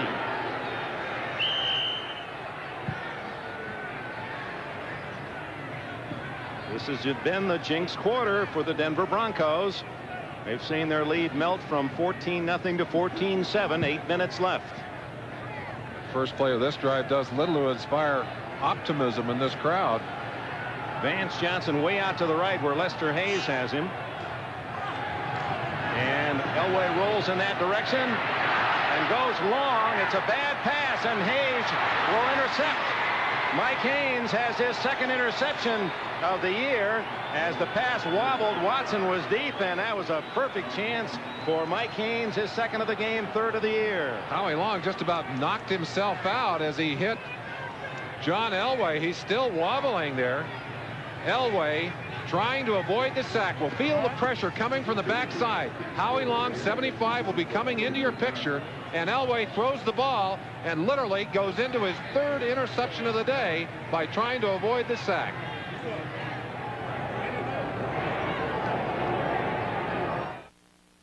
There are some special things in this world that only a handful of people can appreciate.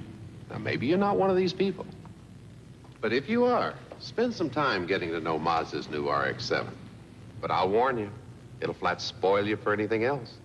Introducing Mazda's new generation RX-7.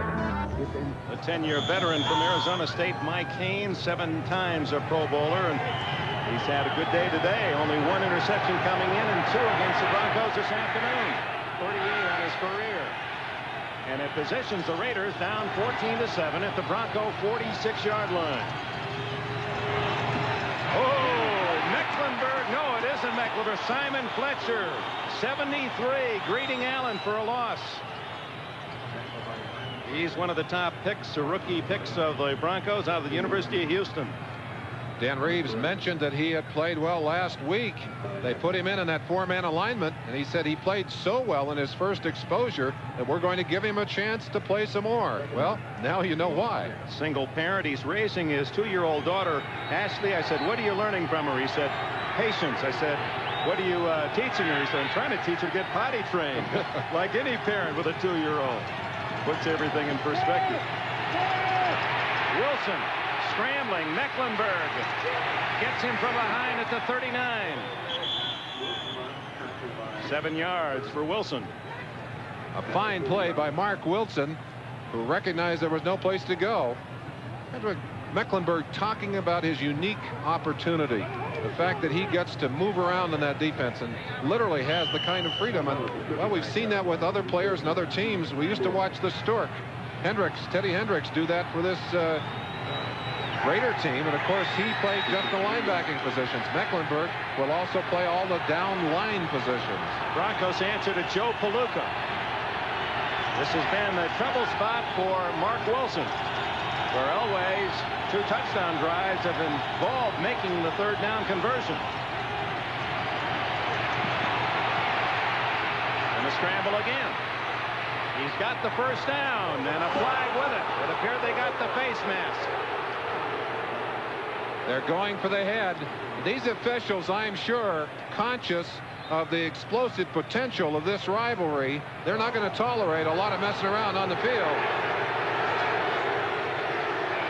Randy Robbins, 2nd-year man from Arizona.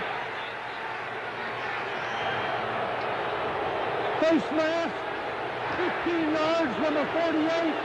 First down. And that's the big penalty. Tackling with the mask. Touching the mask, grabbing the mask, a 5-yard penalty. When you use it and jerk the man down with it, as they do right there, he's got the head, yanking it down. Watch him with he makes contact with the right hand. Look at the left hand. He jerks that head around. Partially screened by Dennis Smith. 15 yards. First down at the 20 for the Raiders. They trail 14-7. 5:41 left, 3rd quarter. Allen straight ahead to the 15-yard line. 5 more for Allen. Remember when he complained about not getting the ball enough a couple of years ago, and Al Davis says, you want to run more? He said, yes, I want to run more. Al said, why don't you take a couple of laps? Well, he's getting his chance this year. Coming into this year, the highest number of carries he had ever in a ball game was 26 for the Raiders. This year he's had a 31-carry game, a 30-carry game, and a 29-carry game. And loves it. And loves it, and is enjoying it. And the great backs love to have those opportunities. They seem to get stronger as the game goes on. That's the way Marcus is playing here today. 2nd and 5. Wide open. Oh, it deflected. Hester was open at the 3. And the man in front was Dennis Smith. He just caught a piece of it. You'll see this ball deflect right out of the grasp of Hester. Fingertips. Just the barest amount of deflection on that ball, but it's enough. There's no way if he doesn't get a finger on this ball, it's a sure catch. Just touches it, and the ball goes right to the helmet of Hester and bounces away. Was that a great play by Dennis Smith? He'd lost his footing going down and still had the presence to reach up and make the play. He made a great interception with that kind of ball reaction earlier in the game. In fact, it was he that stopped the touchdown drive in the 1st quarter. 3rd and 5. Allen, who else? First down, touchdown.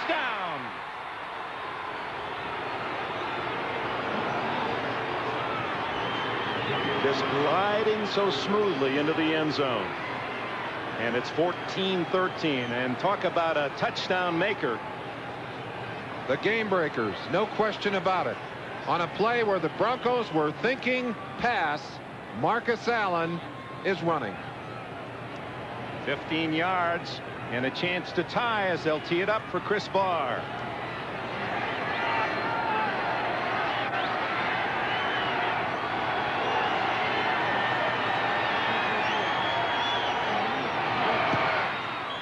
It's a new game after the interception by Mike Haynes at the Denver 46. Marcus Allen, 15 yards, a touchdown that ties it up.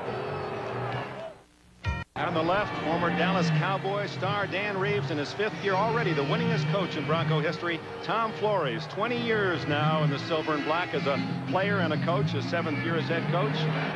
It's 14 all. Johnson from the goal line. Ooh, is he hammered at the 16-yard line. A vicious hit. 47, Don Bessalou, a new acquisition by this Raider team, and Johnson almost did not get up off the ground. Marcus Allen, a reprieve, 15 yards, set up beautifully. Allen, following his blockers, saw the opening, and then it was history. What a nice block by 73 Charlie Hanna to spring him loose. Now the game breakers. Elway, who had the lead in the first half. Allen has almost equaled Elway's game total with a brilliant third quarter, and the game even at 14. Elway starts from the Denver 15. Out throwing and overthrows Steve Watson on the near sidelines. Let's pause briefly for station identification from Denver. This is the NBC Television Network. This is WNBC TV, New York. In the East today, the 3 teams who were at 9-4 have all won. New England, Miami, and the New York Jets. 2 teams here in the West, 9-4. Of those 5, only 4 can make the playoffs, and the loser today will find himself in a tough spot. Although the Raiders are in a better position than Denver to accept the loss. We'll tell you more about that later. 2nd and 10. Long pursuing, and there'll be a penalty against the man trying to block Howie Long. They did everything but wrestle him down. Tremendous pressure being generated, in particular in this third quarter, on Elway. And we'd mentioned he's tried to get away from the sack by dumping the football during the day. Look at Townsend, 93. 3 Broncos trying to block him. He'll spring free, but there's Howie Long, 75. And you saw the holding right there, someone trying to tackle him. The Atlanta Falcons tried to control him that way last week.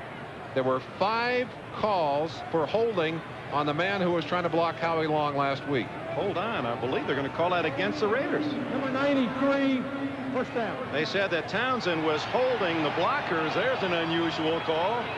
Not terribly unusual in a sense that when you run a stunt, you'd like to occupy the different people. And he's going in to grab as many bodies as he can get a hold of there. Now, that's a strange call. He's just trying to get away from a hammerlock. Meanwhile, Long was being tackled by the man endeavoring to block him. You see holding called against defensive linemen often, but I don't think that was a good call. Out to the 4-yard line, 24-yard line goes Sewell, a gain of 4, and more importantly, the Townsend foul carried with it the automatic first down, so that really helped Elway and the Broncos out of a jam.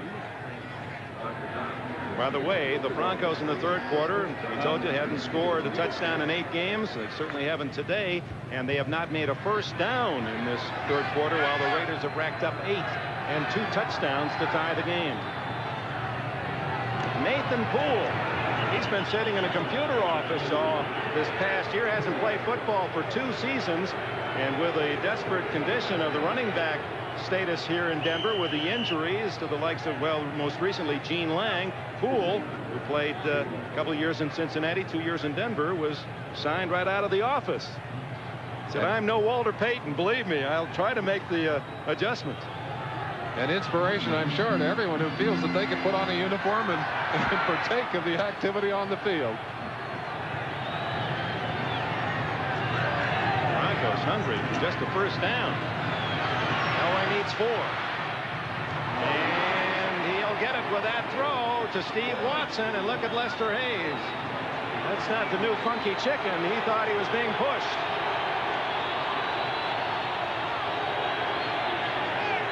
First down, Denver. Right at the end of the play, Watson, who'd done a great job of reaching down to pick that one up off the ground. And there's Lester saying, hey, he's pushing me. One of the things that the Broncos did on that play was move their wide receivers in close to the line, in closer to the center of the line, to give them more room to work on the outside. 2 minutes and 33 seconds left in the third quarter here in Denver. It's tied at 14. Sammy Winder cut down at the 35-yard line, and the Raiders have done a good job in defensing the running of Winder. He was the only Pro Bowler in the entire Denver team last year, despite the fact the Broncos won the West and were 13-3. Total yards third quarter. Yeah, that figures with the Raiders getting 14 points and the Broncos none. Well, and if you credit either what is done or not done by an offensive team to what they are able to adjust to at halftime, the Denver coaches must be using the wrong formula in the locker room during the half. Steve Sewell sent way out to the right side in this formation. And Turan on the blitz, and so Elway has to dump it. Incomplete. No one blocked Turan, and Elway had no choice. He was going to take a big loss if he didn't dump it off. Simply overloaded. There was no one to pick Elway up, and Elway knew he had to get rid of the ball. He was complaining because he felt the hit was late. Well, one of the sons in the wide receiver corps for Denver comes in. Sampson. They have two, Johnsons and Watson. I don't think there's another defensive scheme in football that puts more pressure on a quarterback than the Raiders defense. That is an incredibly good percentage on third down. 7 out of 10 for Denver. 3rd and 6. Fake to Johnson. Elway's going to run it. Howie Long chases him out of bounds, shy of the first down. And a flag goes down. Elway trying to stop, and the officials rule that he got some assistance from a Raider. That's like a hornet's nest over there. Elway just trying to get out of bounds, and you may see another flag thrown in the air over there. Some of the Broncos over to bring Elway out, give him a little escort. I think Elway decided early on that play he was simply going to run. Here's the play. What they're saying is that Rod Martin is taking him down out of bounds. Well, he hit him out of bounds, and Elway obviously was carrying himself out of bounds. But it seems like a bit of a puny effort to throw a 15-yard flag on. The conditions, like most accidents, it takes more than one element. In this case, the slippery canvas over there on the Raider sidelines.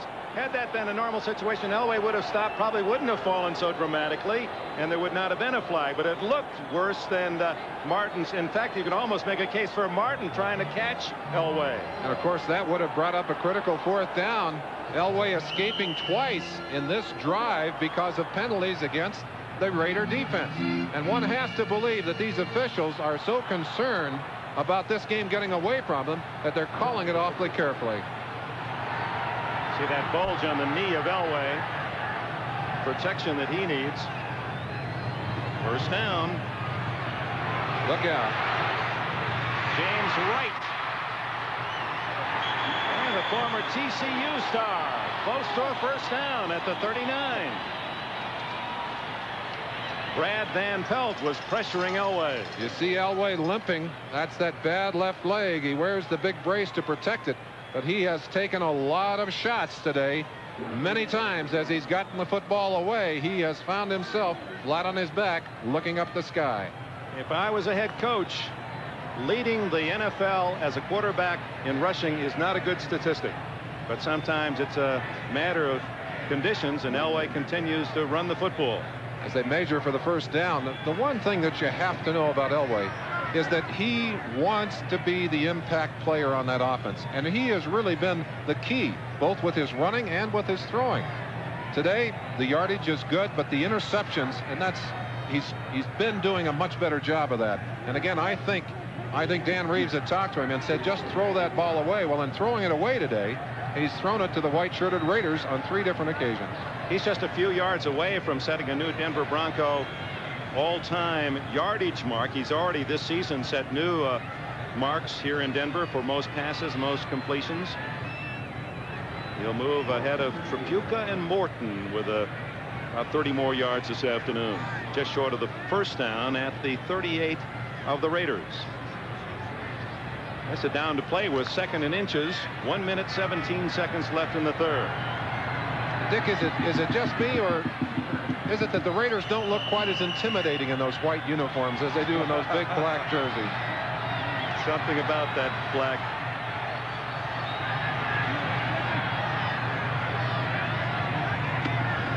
Well, it's almost become the expected, hasn't it? To go to the pass, 2nd and short, and it's almost intercepted by Turan. Double coverage on Watson. They had Hayes playing behind Watson, and then Turan from a safety spot underneath.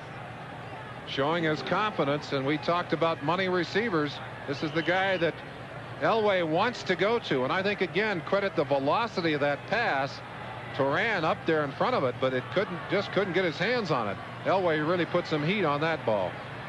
Christensen, and they go to him, and we've seen that today, and Watson the same. That's the man to watch when you need that yardage on 3rd and short. In this case, it'll be Sewell running for the first down to the 36. Last minute of the third quarter, a tie game in Denver. Dick, even though this Raider team doesn't look quite as intimidating in those white uniforms, I don't think you're going to mistake them for a boys club choir. You know, something that people don't talk much about, but every time the Raiders play somewhere, it's a rivalry. Everybody wants to beat the Raiders. Kansas City, it's the Raiders. That's their main rival. Seattle, it's the Raiders. Here in Denver, it's the Raiders. You know, they like not being liked, though. They work on it. Winder. And again, read so well by the defense of the Raiders. Winder, a long run for him today has been 5 yards.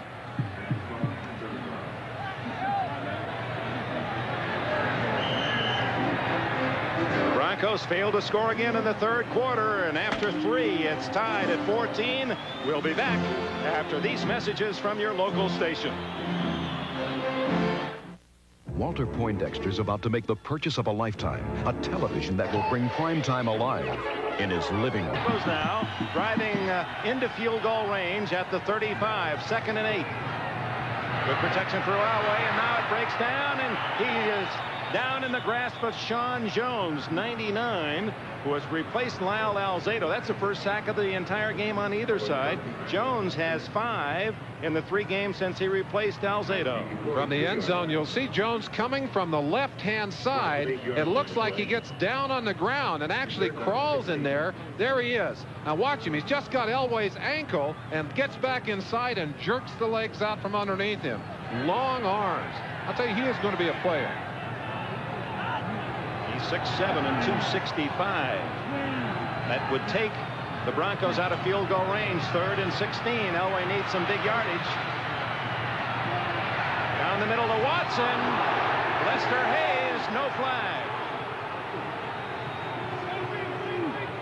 And so the Broncos punting team comes on. A one-on-one battle that continues between Lester Hayes and Steve Watson. Hayes trying to force him outside. Now comes along behind.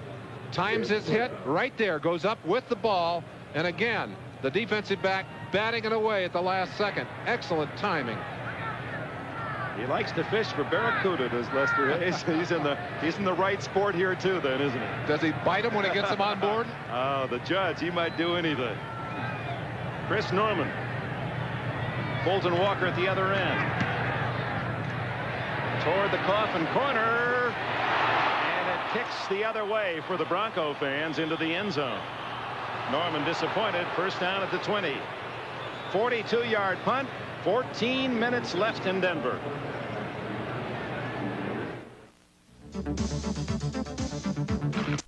There's the 22-year-old replacement for Lyle Alzado, Sean Jones. Let's not forget his sack of Elway. That took the Broncos out of field goal range and may have denied them the lead. It remains 14 all, and the Raiders have the ball at the 20.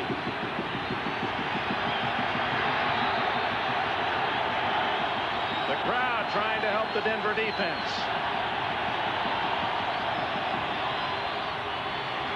Marcus Allen for 9 more. That gives him 84 yards on the day. Let's run down the scoreboard for you as they rehuddle. Finals, the Bears win their 13th. New England goes 10-4. Washington a winner at Philadelphia. Miami rallies to win at Green Bay. The Jets also 10-4. The biggest surprise of the day, Dallas succumbing to Cincinnati 50-24. We'll have more after this one. Hawkins on 2nd and 1. Powers for the first down. Back to the NFL scores, and this the 14th week of the season. St. Louis a winner against New Orleans. Kansas City, they'll play here in Denver next Saturday. You'll see that on NBC. Now the late action. Seattle trying to make that AFC Central all the more muddled as they lead Cleveland 17-6. The Seahawks still have a long shot. Giants a big lead at Houston, and Minnesota ahead of Tampa Bay in the 3rd. You're up to date. Here it's 14 all. First down, Raiders. Allen dancing, a fumble, but he was already down. Crowd cheering, but the signal is that Allen was down when he fumbled. I think Hawkins, the man who actually had that ball, Dick. No, you're right. I see Hawkins coming out of there.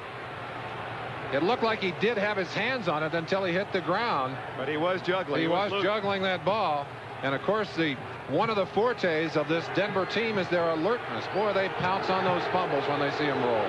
Walter Payton rushed for 100 yards again today, 111. That's 9 straight for the great Bears back. Allen needs 13 to rush for 7 consecutive 100-yard games.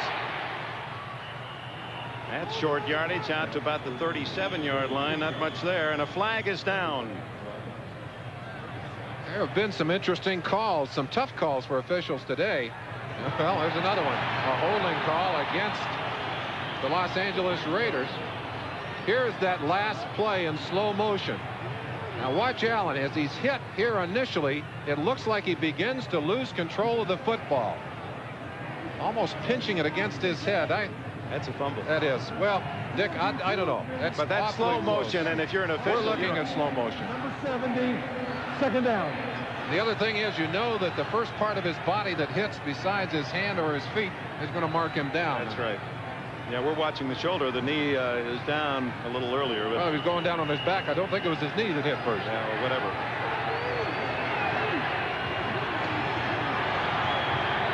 I think we're all guilty of doing too much officiating with that instant replay. Williams right, Hester left. The crowd is in it. And so is Marcus Allen, spinning out to the 35-yard line. That won't be enough for the first down after that 10-yard penalty, but a sizable gain that'll carry him close to 100 yards for the day. Mike Harden is back in the lineup, made the tackle. It's getting colder, and the Raiders from Southern California using the heater. Well, and you know that this has to hurt the Raiders more than it does Denver. They work out. They practice every day in this cold, and they at least can handle it better psychologically, if not physically. 3rd and 8. Wilson uses the rollout. Flag down, intercepted by Denver's Dennis Smith. Will it count? A flag is down. Dennis Smith with the ball. If it's a holding penalty, and it is, that ball will go over, and Dennis Smith has his 2nd interception of the day. He had 4 balls in his hand, 4 opportunities to intercept the ball in the first game between these two teams, and dropped all 4. Well, he hasn't dropped them today, and those 2 interceptions, along with a fingertip knockaway, have been crucial to the Denver defense's success. Good coverage against Todd Christensen, and Dennis Smith has given the Broncos the ball at the 44-yard line. A VHS video camera. And recorder. Oh, well, it's so big. It's a lot more than I expected. This year, bigger isn't better. That's why Sony invented the Handycam. It's so little. A video camera recorder so tiny, it fits in one hand. Just point and shoot to capture 2 hours of rich color. Merry Christmas, Graham. And vivid sound on one tiny video cassette. Oh, it's a hat. Then play it back on his little Handycam deck. You can even copy what you've shot on VHS or Beta. Christmas comes just once a year, but the memories can last forever. So instead of a big, bulky gift, give a new Sony Handycam, the little gift that'll go over in a big way. This is the best Christmas ever. Recently, the $12,000 Chrysler LeBaron GTS challenged the $24,000 BMW 528e to a high-performance duel.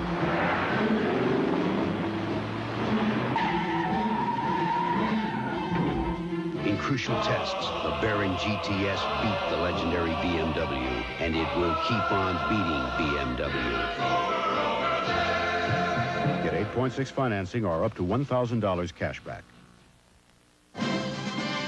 Today's game is brought to you by Plymouth, a division of Chrysler Corporation. Plymouth, the pride is back, born in America again. By the astonishingly simple new Sony Handycam, all the excitement of video movies now in the palm of your hand. And by Minolta, creator of the incredible Maxim Autofocus SLR, only from the mind of Minolta. Thanks to his second interception, the only interceptions of the season for Dennis Smith, the Broncos stopped the Raiders, and it's Elway from his own 44. He's in big trouble, and they'll whistle that one dead in the grasp at the 26-yard line. A big loss of Stacy Turan on a safety blitz. Elway trying to reverse roll out of this, feels the pressure, and I think would have been successful had he tried this against the defensive lineman, but Turan able to adjust very quickly, and I think Stacy Turan got away with a little face masking there. 18-yard loss back to the 26-yard line for the Broncos. 11 minutes left in the fourth quarter, 14 all. We told you earlier, these two teams in the last 2 years have played nothing but dramatic finishes. Every game has been 3 points or less. Earlier it was overtime. Raiders winning in Los Angeles 31-28. It's the second sack of the game, credited to Turan. Elway stepping up, and almost intercepted. That would have been the third for Mike Haynes. Meanwhile, other action in the NFL. Let's go to Ahmad Rashad. All right, Dick, in Seattle, Daryl Turner, who's only caught 31 balls on the season, but 12 for touchdown, which leads the NFL, does his impression of the moonwalk on this 15-yard touchdown, making the score Seahawks 24, Cleveland 6 in the fourth quarter. So Seattle trying to keep its hopes for a wild card alive, and to drop Cleveland back into a tie with Cincinnati, and then Pittsburgh plays at San Diego tonight. That could be a three-way tie for first in the Central before tomorrow morning. Elway underneath to Vance Johnson, short yardage to the 35, and the Broncos will have to punt. Elway had done a great job of converting on third downs, but I'm afraid that one was a little too large to overcome. Dan Reeves not only has a stocking cap, but he's got those long underwear on to try and keep him warm. And ooh, it is getting bitterly cold here, and with that rain falling, it's finally looking like it's turning to a snow. You're the Rocky Mountain expert. I'm going to deal it to you on all the weather reports. But something is coming down. It is snow. Norman, good kick. Fulton Walker at his 18. 25. And Walker just across the 30-yard line.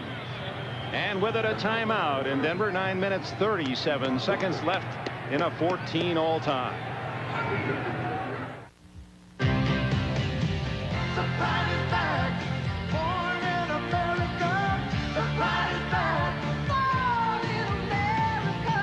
Plymouth Voyager with car-like handling, front-wheel drive, 550 protection plan. Plymouth, born in America.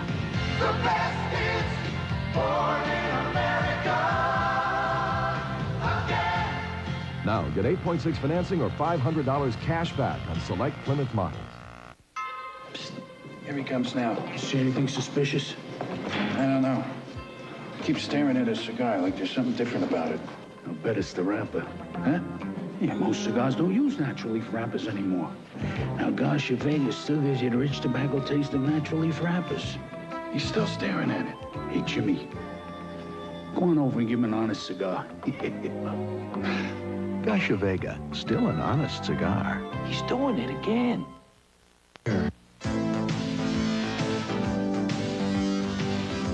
An idea doesn't conform to a 9-to-5 schedule. So at Hewlett-Packard, we're always thinking. Because even though we sell business computing systems, what we really do is solve problems.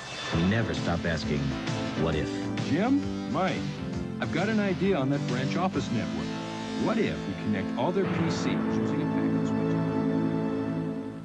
The NFL plays here when the Seahawks battle the Raiders. Before your team takes the field, our team hits the air. NFL 85. Merlin Olsen with the man they finally call Ski Man up in Vail now. That's because they get out of the road.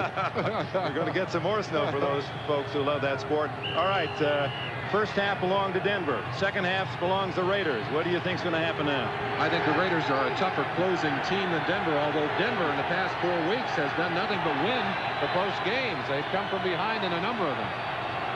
Raiders with the ball. Focus will be on Marcus Allen. There he is with the football. And he draws a crowd as he gains a couple. He'll be right at the 100-yard mark, depending on whether that's a 3-yard gain. It'd be 100. Dick, let me tell you about the two people that you've got to feel that responsibility is on. There are game breakers, Marcus Allen and on John Elway. And right now, I think those two men really will determine what happens in the final moments of this ball game. Allen gets only a yard on that carry to 98. Going for his 7th consecutive 100-yard rushing game. He's in motion on this play. 2nd and 9, wide open Hester, and he's got it a first down at the 47 in front of Steve Wilson. 14 yards on the play. Both of these teams have young wide receivers that they're very proud of. Jesse Hester, the Raiders wanted him badly because they want that deep speed. They want that vertical game. Yeah, the Broncos have played well in the 4th, but so have the Raiders. That's been their best period. Don't forget, the Raiders have beaten the Jets and New England. So when you look at that 9-4, 10-4 tie with 5 teams all shooting for 10-4, the Raiders have an advantage there, even should they lose today. Out to the 50 goes Allen, and with that, he is over the 100-yard mark today again. Marcus Allen, 15 of those yards for a touchdown that tied the game in the 3rd quarter. Peyton has 9 consecutive games over 100 yards. He rushed for 111 today against Indianapolis. Peyton didn't make it today, though, so his streak is... We got a report he rushed for 111, so we'll try to confirm that. Look out. Complete to Allen. Right at the yardsticks. They're going to allow progress to the 43-yard line at Denver. About 7 yards, and might be close enough for a measurement. Dennis Smith made the hit. I believe they're going to have to measure. Dick, let's finish out the little scenario on the playoffs. We talked about the fact that if you play out all the possibilities on the tiebreakers, if the Raiders were to lose today and win their final 2 games, they would be in the playoffs. However, Denver, on the other hand, if they lose today, they have to count on one of the 2 teams, or at least one of the teams in the AFC East crumbling and losing their remaining 2 games, because in the tiebreakers, they do not fare well. So the head-to-head, that's where the Raiders have the advantage. A loss to Denver would be much more destructive than to the Raiders. The Raiders, indeed, if they win their last 2 games, are in the playoffs. They know that. These, of course, are the tie-breaking procedures, and you notice the last one, which you'd hate to ever get down to, coin toss. And how about dartboard number 10? And you know, these are only the tiebreakers for 2 teams. Now you have tiebreakers also for 3 teams, so it's a very complicated process. And if you're a trivia expert, you might enjoy sitting down and playing with the possibility. Well, that's why we have Bob Costas and Ahmad Rashad. They'll have that all squared away for us. Wilson dumps it off to Allen. Loses his balance.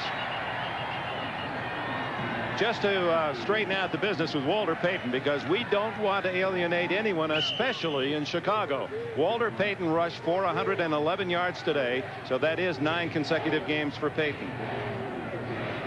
The Raiders, as it is with most teams that have great backs, when they rush over 100 yards, their winning percentage is very high. I mentioned earlier Marcus Allen as a candidate for MVP. In my heart, the other guy that I like is Walter Payton. For the decade. For the decade, absolutely. Second down and long. Flag down. Allen finally hit by Foley at the Denver 39. Appeared to me that Andre Townsend, 61, jumped offside. Townsend was offside. He got back once and then tried to guess with the count and came across the second time. There they started to motion it off against the wrong team. Well, do you take the 8-yard gain or the 5 yards and save the down? I think you save the down. Offside, number 61. Repeat the down. 2 Townsends in the defensive lines. Andre and Townsend, of course, Bronco, and Greg Townsend on the other side for the Raiders. And I asked if the two were related, and Andre said, well, he said, we played against each other in college, and I asked him if we had relatives, and we tried to find them, but couldn't find a common bond. They look quite a bit alike physically. Both have great speed, and both are coming along within the defensive lines of their two teams. Greg Townsend in his 3rd year from TCU, the Raider, and 61 Andre Townsend from University of Mississippi in his 2nd season. 2nd and 8. Look out, Allen. 30, 20, and out of bounds at the 17-yard line. Marcus Allen with his longest run of the afternoon.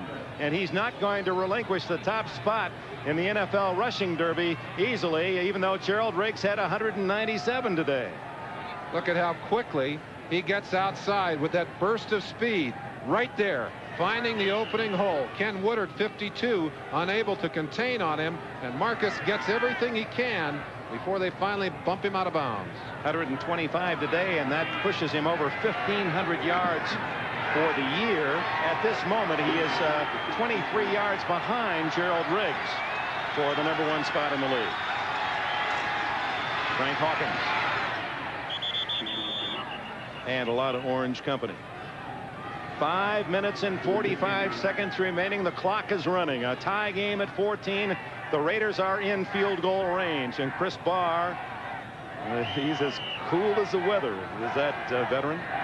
He has not had, by his own standards, a great year, but he's a veteran kicker. He's not the kind to be rattled by a pressure kick. And doesn't eat away at him when he does not do well. Well, I don't know. At least he hides it better. He hides it pretty well. You can believe he's got some adrenaline pumping right now. 2nd down, 7.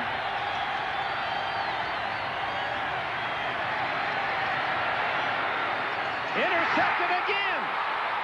Oh my, Wilson with the ball inside the 15. That's the 2nd time down on the goal line or near it. Wilson has coughed it up. It's Dennis Smith, his 3rd interception today. This man didn't have an interception all season. Smith with a hat trick against Wilson.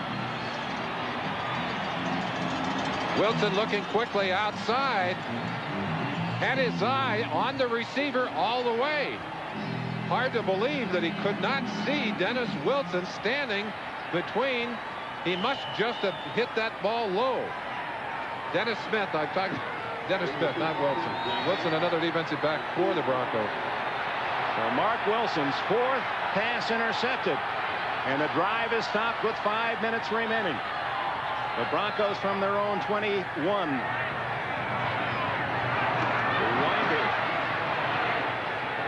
He has had to pay for every yard he has rushed this afternoon. You can see the frustration burning in the eyes of Mark Wilson. He's still angry at himself. 5 turnovers on the day, and all but one of those interceptions that he has thrown. The other one a fumble where he came out apparently too soon from the quarterback. Night has fallen in this mile-high metropolis, and snow is falling. 14 all. 4 minutes, 30 seconds left. The winner gets first place. In the West in 10 and 4. Elway away from Howie Long. Cross field, Steve Watson. And he's down at the 39, but with it a first down for Denver and 16 yards. Marcus Allen got his team in possession of an opportunity which they've squandered. Now Elway goes to work to try and get his offense down to where they can get a shot at some points. Nice play here. Dangerous pass cross field, but when you have a strong arm like Elway does, you have the confidence to go ahead and throw that kind of pass. Watson and Sampson to the left. And time will be called by the Raiders with 3 minutes and 43 seconds remaining. The score is tied at 14. The Broncos have a first down at the 40. Herb, no matter what you decide, you're still our little boy. Grow up, Herb. With the help of Herb's parents, Burger King now appeals to Herb, the one man who's never tasted a Burger King burger. Herb, this is how great burgers are made.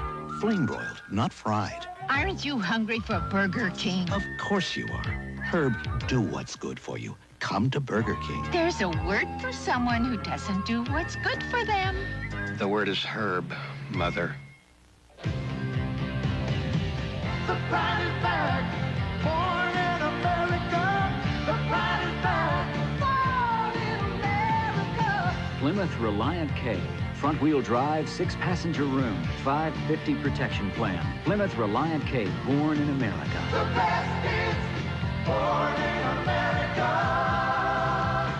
Again. Now get 8.6 financing or $500 cash back on select Plymouth models.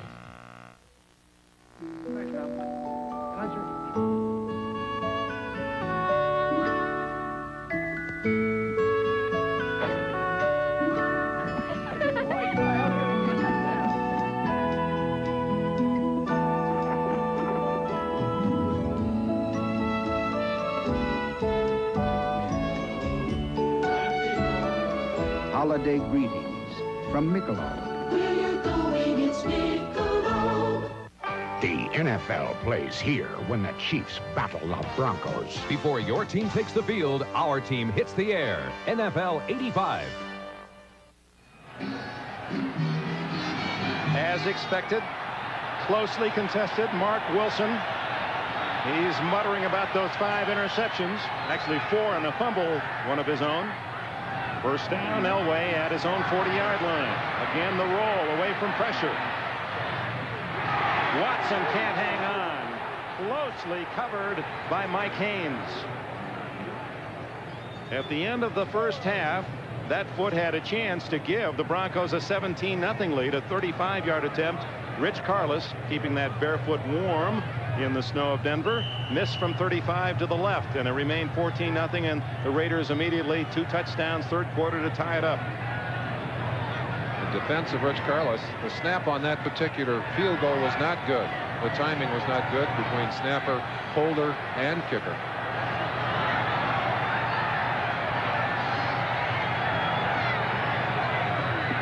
Second and 10 play. Almost looks like a quarterback draw. Great move by Elway. Dragged down by Sammy Seal, who played his college ball in this part of the country. Seal has been converted from wide receiver to defensive back. Went to Western Colorado State. Elway smiling as he headed back to the huddle, I think because he was able to put a real fake on a tackler at the line of scrimmage and make him miss.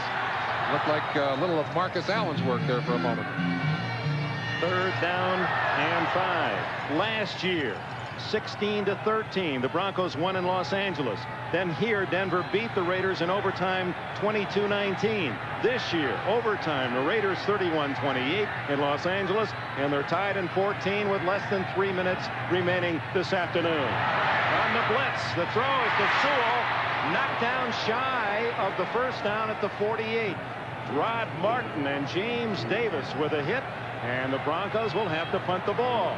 Gambling, pressure defense, Stacy Turan all over Elway. He's got a couple of sacks already on the day. He forced Elway to throw that ball before he was ready to throw it.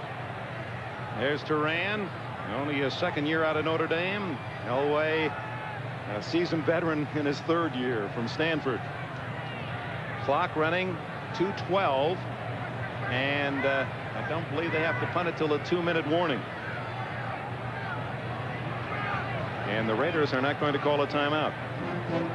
So 2 minutes remaining. The game is tied. First place in the West at stake in Denver, Colorado. AT&T, the right choice. Miami must beat Houston to clinch the division title. Trailing 17-10, a Marino pass to Nat Moore ties it at 17. On third down with under 4 minutes left from the Oiler 5. Should the Dolphins go with a play-action pass or pitch out to a back? What would you do? Do I hear 3800? Santa Fe? AT&T is in antiques. With AT&T Alliance Teleconferencing Service, an antique dealer can easily hold an auction with clients all over the country at the same time, as clear as if they're in the same room. All right, Chicago, it's yours. Now, Another reason to choose AT&T long-distance services. Talk with us. AT&T, the right choice. What did you decide? Instead of passing, Miami crosses up the Oiler defense by pitching to Tony Nathan. Nathan's clutch score secures the division title for Miami. The Dolphins made the right choice. See the breadth of the athletes. Temperature down in the high 20s. Snow falling in Denver. 2 minutes remaining. Fulton Walker has had a sensational career in his 1 year with the Raiders. He's had a great year, and as we mentioned, he's closing in on the record that the Raiders set with Greg Pruitt a couple of years back. Looked like he was not going to get any chances as the Denver Broncos were not punting early, but he's had a couple of fine returns here today. Fulton Walker, will remember him for that kickoff return for a touchdown, the Super Bowl record. And Super Bowl 17 in the Rose Bowl as we look ahead to NBC's role in covering the playoffs. And of course, Super Bowl 20 in the Superdome in New Orleans. It's worth saying again, Walker has done that after playing only 8 games. Missed the first 4 games of the season before he arrived in Los Angeles from Miami, and then did not play in an additional game. Looks as if the Raiders are going to go after Chris Norman. They nearly blocked one earlier in the game. He gets it away. Toward the sidelines. Yeah, kick. Very way bad. out. That ball's going to be marked around the 25-yard line. Worse than that for Denver, 27. So Norman's problems continue, and the Raiders come up with good field position. The kicking game, so crucial in a game like this. 24 yards on that kick, and let's go back to an attempt at a field goal just before the half. The snap, as you saw, was high and tight. That block that made it difficult for the timing between the holder and the kicker, and Carlos snapped that ball off to the left and missed the field goal that would have given them a 3-point edge in this ball game. Rich Carlos hoping he gets another chance, but it's the Raiders who own the ball. Wilson complete to Todd Christensen at the 39. First down. 1 minute and 43 seconds left. The Raiders without a huddle. Wilson quickly getting his troops back to the line of scrimmage. Calling an audible here. Timeouts. The Raiders have 2 left. Broncos have all 3. Frank Hawkins, a rare target for a pass, and he's out to the 45, a gain of 5+. And Wilson will spend a timeout. 1 minute and 25 seconds left. And 1 timeout remaining for the Los Angeles Raiders. They have the ball in this 14 all-time. This Honda Civic has been held up as the best value in a 4-door import. But now there's the 86 Colt DL. Same size engine, same front-wheel drive, same room for 5, but they're not the same. The Colt is less expensive by $870, flat. Colt, imported for Dodge and Plymouth, built by Mitsubishi in Japan. Colt, it's all the Japanese you need to know. It's a Radio Shack Merry Christmas. I solved all my gift problems at Radio Shack's Christmas electronics sale. Got my son 2-way bass reflex speakers, half price for only $39.95 each. For my daughter, a cordless telephone, on sale $69.95. I got my wife a dual alarm clock radio, sale price $34.95. I even got myself a full-size solar calculator with memory, on sale only $8.88. Super sale. A Christmas electronics sale only at Radio Shack. Along with the score, 14 all, the vital numbers down to the last minute and a half. Second down and 5. Raiders with the ball at their own 45. Marcus Allen hit by Ken Woodard. What a defensive play by Woodard, the 4-year man out of Tuskegee Institute. Third and 5. Ken Woodard, the leading tackler, certainly made his presence felt on that play. Even though he's given away the starting job to the veteran Tom Jackson, he still leads in tackles. Big play. Wilson to Christensen. First down at the 44 of Denver. 10 yards, and the clock is running at 49 seconds. Wilson pushing his people toward the line. He'll try and get an audible call. You see him yelling out to his troops on the sideline, and Barr warming himself up. His longest this year, 49 yards last week. This one thrown up and out of play. As Rulon Jones with the pressure on Wilson. Clock stops. 34 seconds left. Mark simply would not take the sack, and wisely so. Wants to at least get field goal position for an opportunity to put 3 on the board. If he can't, gets the touchdown. A 49-yard field goal is basically a 32-yard line for the line of scrimmage. So that just gives you some bearing. 32-yard line is where the Raiders would like to get, or better, to give Barr a chance to win it. Second and 10. Patrick Boland, the enthusiastic owner of the Broncos. It's going to be hard to hear the signals out there right now.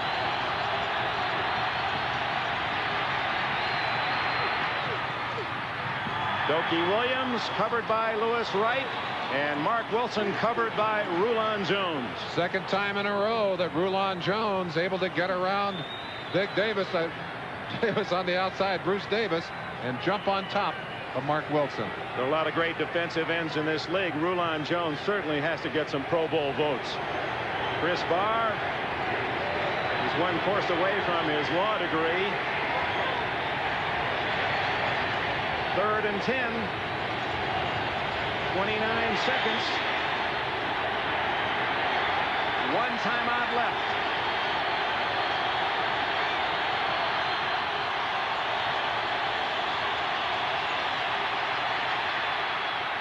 Christensen through his hands. A great throw by Wilson, and the usually reliable Todd Christensen let that one go right through his padded mitts.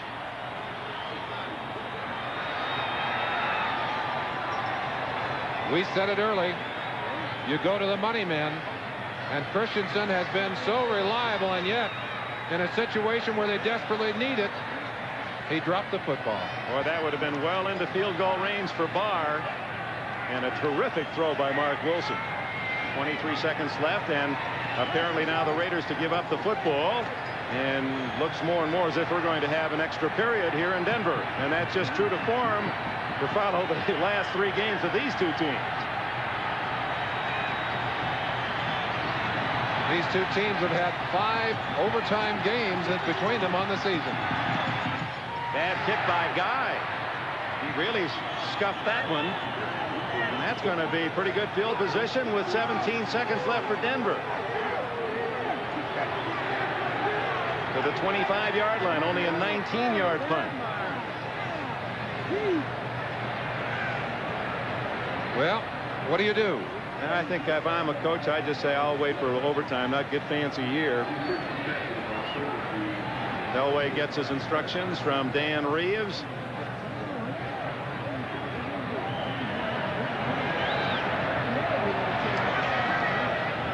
We're pleased that you're with us throughout the United States and Canada for this dramatic battle. One thing you don't want to do here is drop the football. You don't want to turn it over. They're going to go after it. Clint Sampson.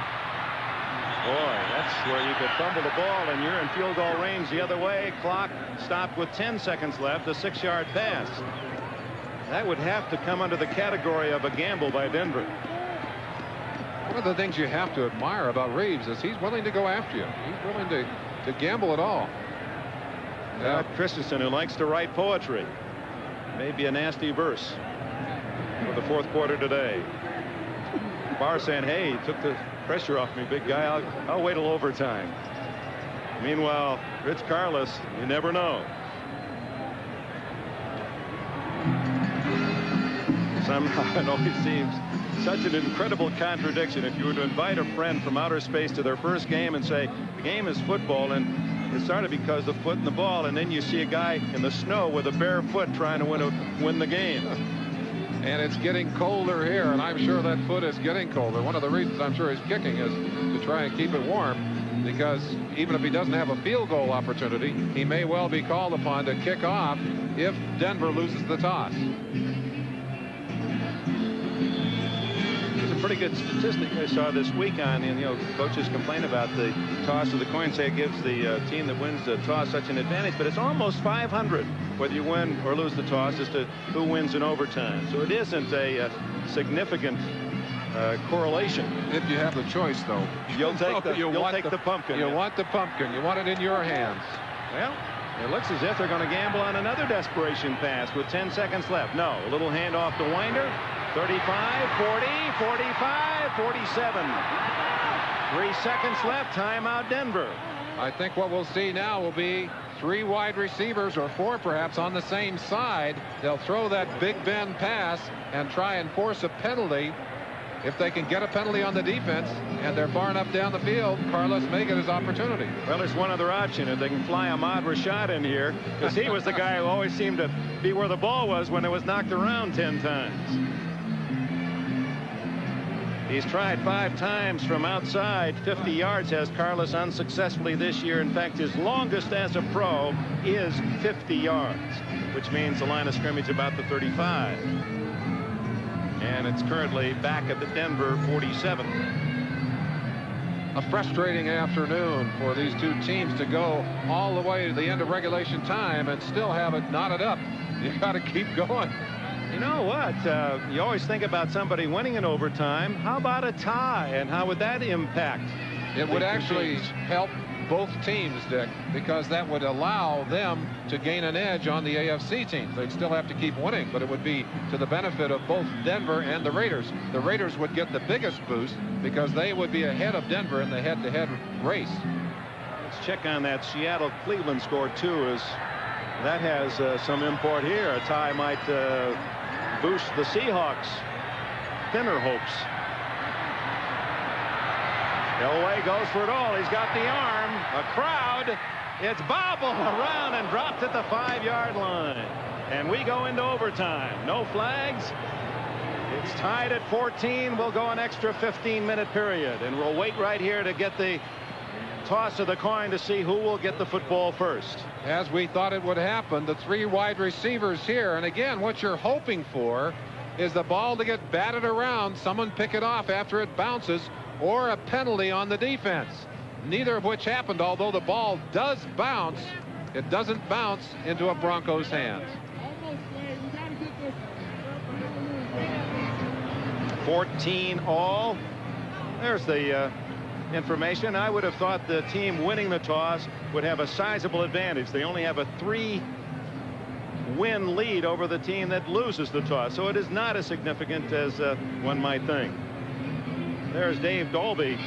He's playing in his 203rd consecutive game. We said earlier Bonnie Chavis is going out now for the coin toss. Has set a Denver record. This is his 180th game. And let's eavesdrop on the toss of the coin. Call the coin. Call it, please, in the air. Call it. Head. It is a tail.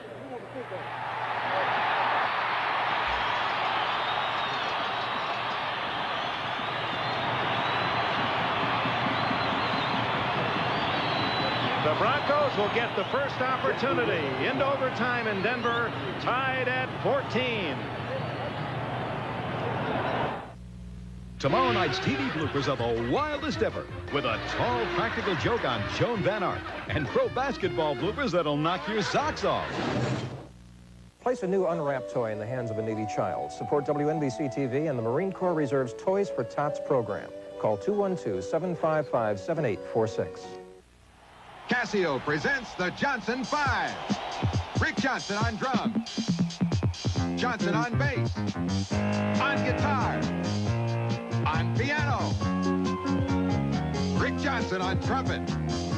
In other words, Rick Johnson on a Casio MT100. With a graphic equalizer, built-in rhythms, and one-finger Casio chord, it's easy to play. And it's battery-powered so you can take it on the road. Casio keyboards for the Johnson 5, the Smith 5. When the good cooks at Campbell's set out to make a new dry soup mix, they did it in that Campbell tradition of quality that goes back to 1869. That's why they put in all that good stuff, like golden egg noodles and more noodles, tender all-white meat chicken, and more chicken. So you get that homemade taste in every box. Introducing Campbell's Dry Soup Mixes. More homemade taste from the good cooks at Campbell. Christmas in Rockefeller Center, Monday at 7:30. The Raiders lost in San Diego 40-35 in overtime and beat Denver a couple of weeks ago in the Coliseum 31-28. It's tied at 14. 3-minute intermission. Meanwhile, up in Seattle, the score, the Seahawks 31, Cleveland 13. That's with just less than 3 minutes left. So apparently Seattle will go 8-6 and the Browns will drop back to 7-7. You see Denver and Dan Reeves, fourth overtime this year for Reeves. He's going to get old in a hurry, this young man. One of those overtime wins came over the San Diego Chargers, a game in which Dennis Smith, who's had such a big day today, blocked 2 consecutive field goals, and one of those picked up by Louis Wright, carried all the way back for a touchdown. That was with Bob Thomas trying to hit a field goal that would have won it for the Chargers in overtime. Smith picked up the blocked field goal and raced for a touchdown and a miracle win for Denver. And later tonight, it's Pittsburgh at San Diego, and the Steelers 6-7, losers to Denver last week at home. With a win, will tie it up. It'll be a three-way tie in the Central. But right now, the focus on the AFC West. In case you just joined us, all three leading teams in the East, Miami, New England, the Jets, all won today. They're 10-4. The winner here will go 10-4 as Denver and the Los Angeles Raiders tied for first in the West. Boy, the competitiveness of especially the three divisional races in the AFC. Barr roots it deep. They won't return that one, I don't believe.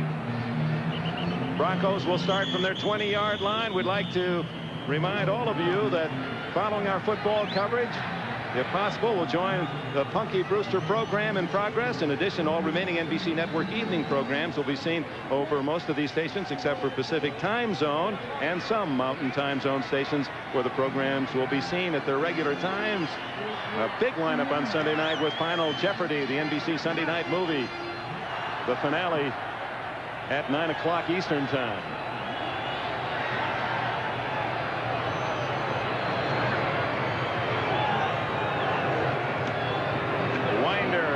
Caught in his own backfield, right into the arms of Bill Pickel. The 3-year man from Rutgers, right there to grab Lang for a couple of yards, not Lang, but Winder for a 2-yard loss. The late games being played, Seattle in the final minutes apparently to beat Cleveland. The Giants apparently will win at Houston, and they benefit from the Dallas loss today in Minnesota, 19-7 over Tampa Bay in the fourth. Giants would move into a tie with Dallas 9-5 atop the East with that victory at Houston. Howie in trouble. Just does get it off to Sewell, incomplete, and Howie Long on Elway. Now we have a moment. 3rd down and long. The other finals today, the Bears who clinched a long time ago that Central Division NFC. New England a winner. Washington still in the race, 17-12. Miami from behind to win at Green Bay. The Jets 27-7 at Buffalo. Dallas surprised at Cincinnati. The Bengals roaring 50-24. The Cardinals beat New Orleans. And it was Kansas City 38, Atlanta 10. The Chiefs will be here to play Denver next Saturday. That'll be seeing the full NBC network Saturday afternoon. 3rd down and 12 from his 18, and Elway calls time. Timeout and overtime. We've played 51 seconds of the overtime period, a 14 all time. In the past, you saw a big Ford 4x4 pickup carry a Chevy pickup up this monster mountain of boulders. But But now we're going to top ourselves by carrying a Chevy and towing a Dodge pickup up the same mountain. Because this year, Ford has the most powerful lineup of V8 engines. In 12, you have to think about the possible punt from deep in Denver's own end, and Norman from the University of South Carolina has not kicked well the last 4 games. He did get one good kickoff today, one that rolled for 55 yards, but even with a 55-yarder, his average today is only 42. And the problem he's had is that very often he's been line driving the ball. Now he's kicking to Fulton Walker, or if they can't get big yardage here, he will be kicking to Fulton Walker. And you better believe there are some interesting thoughts going through his head right now. Biggest game of the year, both teams admitting that coming in. Yesterday, even in a loose practice, even the fun was intense for the Broncos. And the Raiders this morning, nobody slept in. They were all there early, bright and early, and bushy-tailed. Shotgun, 3rd and 12. Stunt. Elway spinning out. Gunning, complete. Oh, Johnson drops the ball. That would have been a first down at the 35. The rookie Vance Johnson unable to hold on. And just as Todd Christensen had dropped a crucial pass earlier, Vance Johnson, the young rookie who has come on so strong for these Broncos, drops enough yardage for the first down. Elway gunning the football to him, has it in his arms, but he couldn't handle it. Buried it right in his chest. So here's Norman to punt. He'll kick it from around his own 8-yard line with Fulton Walker dangerous to return at the Raider 41.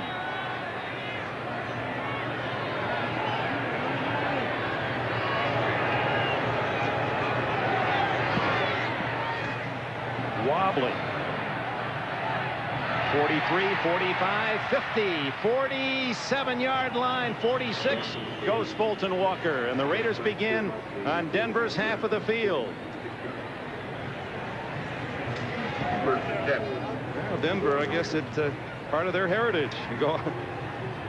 First overtime was in '74 involving the Broncos and Pittsburgh, and they played to a tie. As you see that snow falling, it's not hard to figure that for all the skill positions, as you get colder, it gets more difficult to handle that football. Not impossible to see or think about a fumble here along the way. 39-yard punt, 13-yard return. Wilson starts from the Denver 45. Give it to Marcus Allen for a couple. Mecklenburg, Jones, and Wilson all in on the stop. Thomas Jackson there as well. Mecklenburg has been in on a number of tackles today, but he has not had the impact day that he had last week with his 4 sacks and 2 forced fumbles, and you've got to credit this Raider offense for being able to contain him. That's a new Raider record, 325 carries for Marcus Allen, whose yardage this year over 1,500 yards, also a Raider record. Broke Mark Van Egan's mark. Wilson. Dokie Williams, no. He trapped the ball. Dokie Williams, who came into this game with 43 catches, has not caught one today. That's a surprising statistic. He had that ball in his hands, but his feet slipped out from underneath it. He couldn't handle it. Watch right at the end of this play. Dokie comes back. You see that turf shooting out from underneath his feet? He just couldn't hang on with those cleats in the ground and unable to handle a football. 3rd and 8, and the crowd comes back into the picture.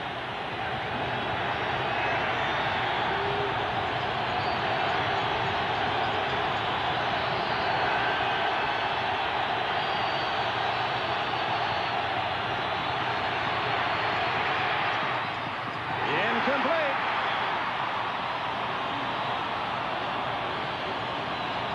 It's never a good sign when a back comes up and says something to the quarterback as they break the huddle. And you saw Allen and Wilson conversing. There was some confusion. I think he wanted Marcus Allen in that pattern, but Allen was forced to pick up a blitzing linebacker. And that made it difficult for Mark Wilson, who went downfield. Here they come out of the huddle. Wilson setting his line, and then Marcus. I think just asking him the snap count. You saw the quick bark. I think he just told him what the snap count was. So despite good field position on the punt return, Guy has to punt it away. Aiming, and it looks as if it's a good kick. It's a dandy. It'll be inside the 10. No. Well, not as good as it appeared from this angle. 12-yard line. Well, 2 weeks to go. So, what was it today? Of the 28 teams, 21 were still legitimately in the playoff fight. Well, here's our lineup. NFL 85, of course, the Saturday game, full network, will feature Kansas City here at Denver. Then on Sunday, starting 12:30 Eastern with NFL 85, you see those games early. And then Seattle and the Raiders on Sunday. The Raiders, well, it'll depend on what happens today. If they win, they have a 2-game lead on Seattle. If they lose, Seattle goes into the Coliseum only 1 behind Los Angeles, having beaten the Raiders in Seattle. Well, the wild card will still be a part of it. And the drama continues. First, the business here in the snow of overtime in Denver, and it's snowing harder. Elway, pressure, dumps it to Winder. Is that a completed pass? Yes. Oh, my. And fortunately, Winder kicked it out of bounds. That was a live ball. Now they're going to question whether he had contained. The other official on the sideline asking him if he had possession of that football. Now they're saying no. And that's exactly what we talked about with the cold weather. The hands getting cold out there. It's getting harder to contain that football. Oh, Elway rolling, will throw to Winder. And does Winder have possession? 1 step, 2 step, but he did not have control of the ball. Ball kicked out of bounds by the Raider defender. That's a good call. A correction made by the officials.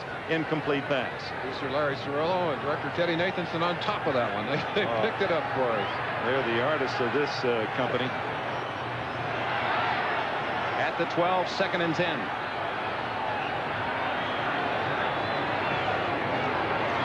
From his goal line. Going long. Clint Sampson. And he was well covered by James Davis.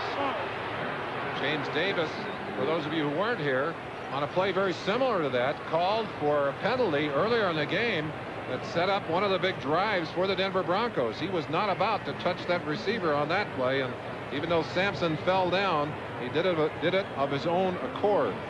Suppose there's any nepotism with the Raiders. Al Davis, there's 3 Davises: Mike Davis, Bruce Davis, James Davis, Clarence Davis of years past. Denver still pinned in deep. 12 minutes, 42 seconds left in overtime. 3rd and 10.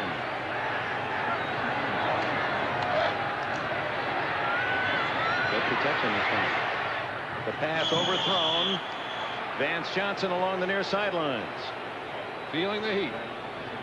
We welcome those of you who have been watching the game from the Kingdome in Seattle, where the Seahawks have defeated the Cleveland Browns. This is Dick Enberg with Merlin Olsen at Mile High Stadium in Denver, Colorado. Starting in the 2nd half, we've had light snow. It's snowing harder now than at any time. It is not affecting play, however.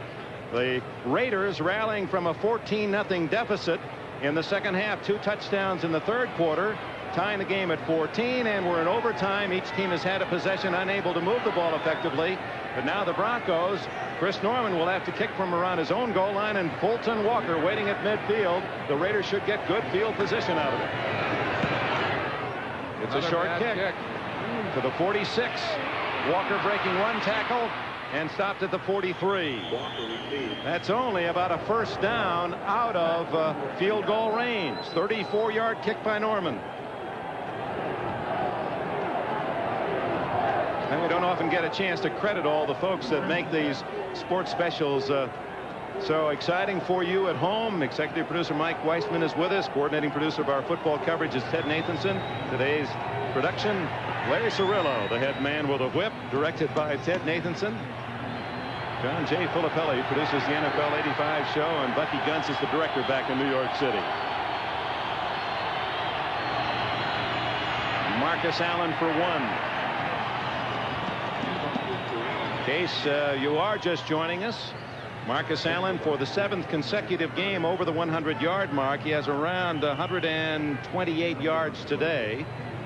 He relinquished his lead earlier today for the NFL rushing lead to Gerald Riggs, the fine back with the Atlanta Falcons. He's now only about 10 yards behind Riggs for the lead.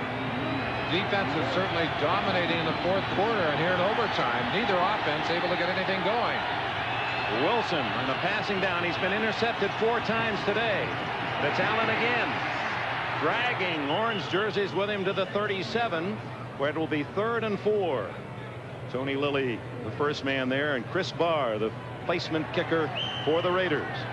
He won in overtime the game against the Broncos 2 weeks ago in Los Angeles.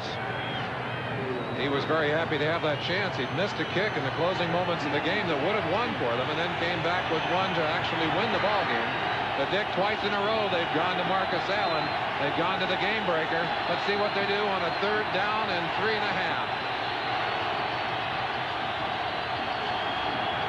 Allen again. He doesn't get the first down. This would be, if they try a field goal, about 52 yards. And they're not going to attempt it. Ray Guy and the punting unit has started on the field. Mark Wilson over to argue. I think he wanted to have a shot at it. He said, hey, we're not that far out. We can't gain that much by a punt. But their defense is playing so well that I think they want to turn it over to the defense. Count on Ray Guy, who's been kicking extremely well all year, to try and put it out inside the 10-yard line. 4th and 2 from the 35. Would they try a fake punt here? The up back is Hawkins. Nope. That's going to go into the end zone. Yep. Guy's not going to be happy with that. But for the Broncos, who have started deep in their own end, Elway has a little more breathing room. He gets to begin at the 20-yard line. Well, I think Wilson at least would have liked another opportunity at it. They pick up, what, 20? Not even that much, Dick. No, only, well, the line of scrimmage was the 30, only 10 yards. 15 yards. 15 yards on the punt. And I think that's what Mark Wilson was trying to say to Tom Flores on the sideline. You start to see some of the snow gathering on the grass surface here at Mile High Stadium. Elway is dropped for a loss, and he fumbles, and the Raiders have recovered. 93, Townsend. Greg Townsend falls on the fumble of Elway inside the 10. Pressure on John Elway. They shook that ball loose. It looked like Big Bill Piquel from the inside getting a piece of that sack. And Townsend, who's been alert all day long on the outside, pounces on that football. And the Raiders have a wonderful opportunity here to finish it all. And they're not going to waste any time. Chris Barr in the field goal unit is on. Barr will try a relatively short field goal. As you see the fumble again. It was Howie Long on the sack. As Howie just drove right through the arms of one of the blockers. It looked like Paul Howard, number 60, blocking on him. Denver calls time to try to cool off Barr's hopes. We'll be right back. Tomorrow is taking shape at a company called TRW. As you can see from the direction of the snow, the wind is with Barr. It's blowing toward the uprights. The fumble recovered at the 8-yard line. And Barr has been perfect from this range. Now, in the overtime game here in Denver, when San Diego went for a winning field goal, but it was from farther range, Dennis Smith was the man to watch with a block, and Smith went all the way for a Bronco touchdown. Actually knocked it down. Louis Wright picked it up and went. He blocked 2 in a row, which was rather remarkable. And he is the finest athlete, they say, on this Bronco team. And I'm sure, but I'm also sure that Steve Wertmeyer, who coaches those special teams for the Raiders, has alerted all of the Raiders to his blocking ability as well. As you look at it, Smith is lined up to the right. 26 yards for first place. The Raiders go home 10-4. First place in the West belongs to Tom Flores, silver and black. And a sudden pall falls over this stadium full of proud Bronco fans who've got to be proud of the way Dan Reeves and his team fought today. But what a bitter way to have to lose it. A fumble and an immediate shot at a field goal.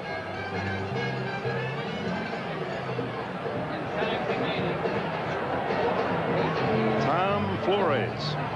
They polled 200 NFL players a year ago, and one of the questions, what team would you like to play for? And the team that was most often named, the Los Angeles Raiders. Tom Flores' team, they've been in the playoffs 14 of the last 18 years. They've won 3 Super Bowls in the last 9 years. And this field goal by Barr kindles hopes that they will have another big season at the close of this 85 year. Don't go away. We'll try to meet some of the stars of this game. NFL 85 will be back with all the scores. We'll try to get an interview for you after these messages from your local station.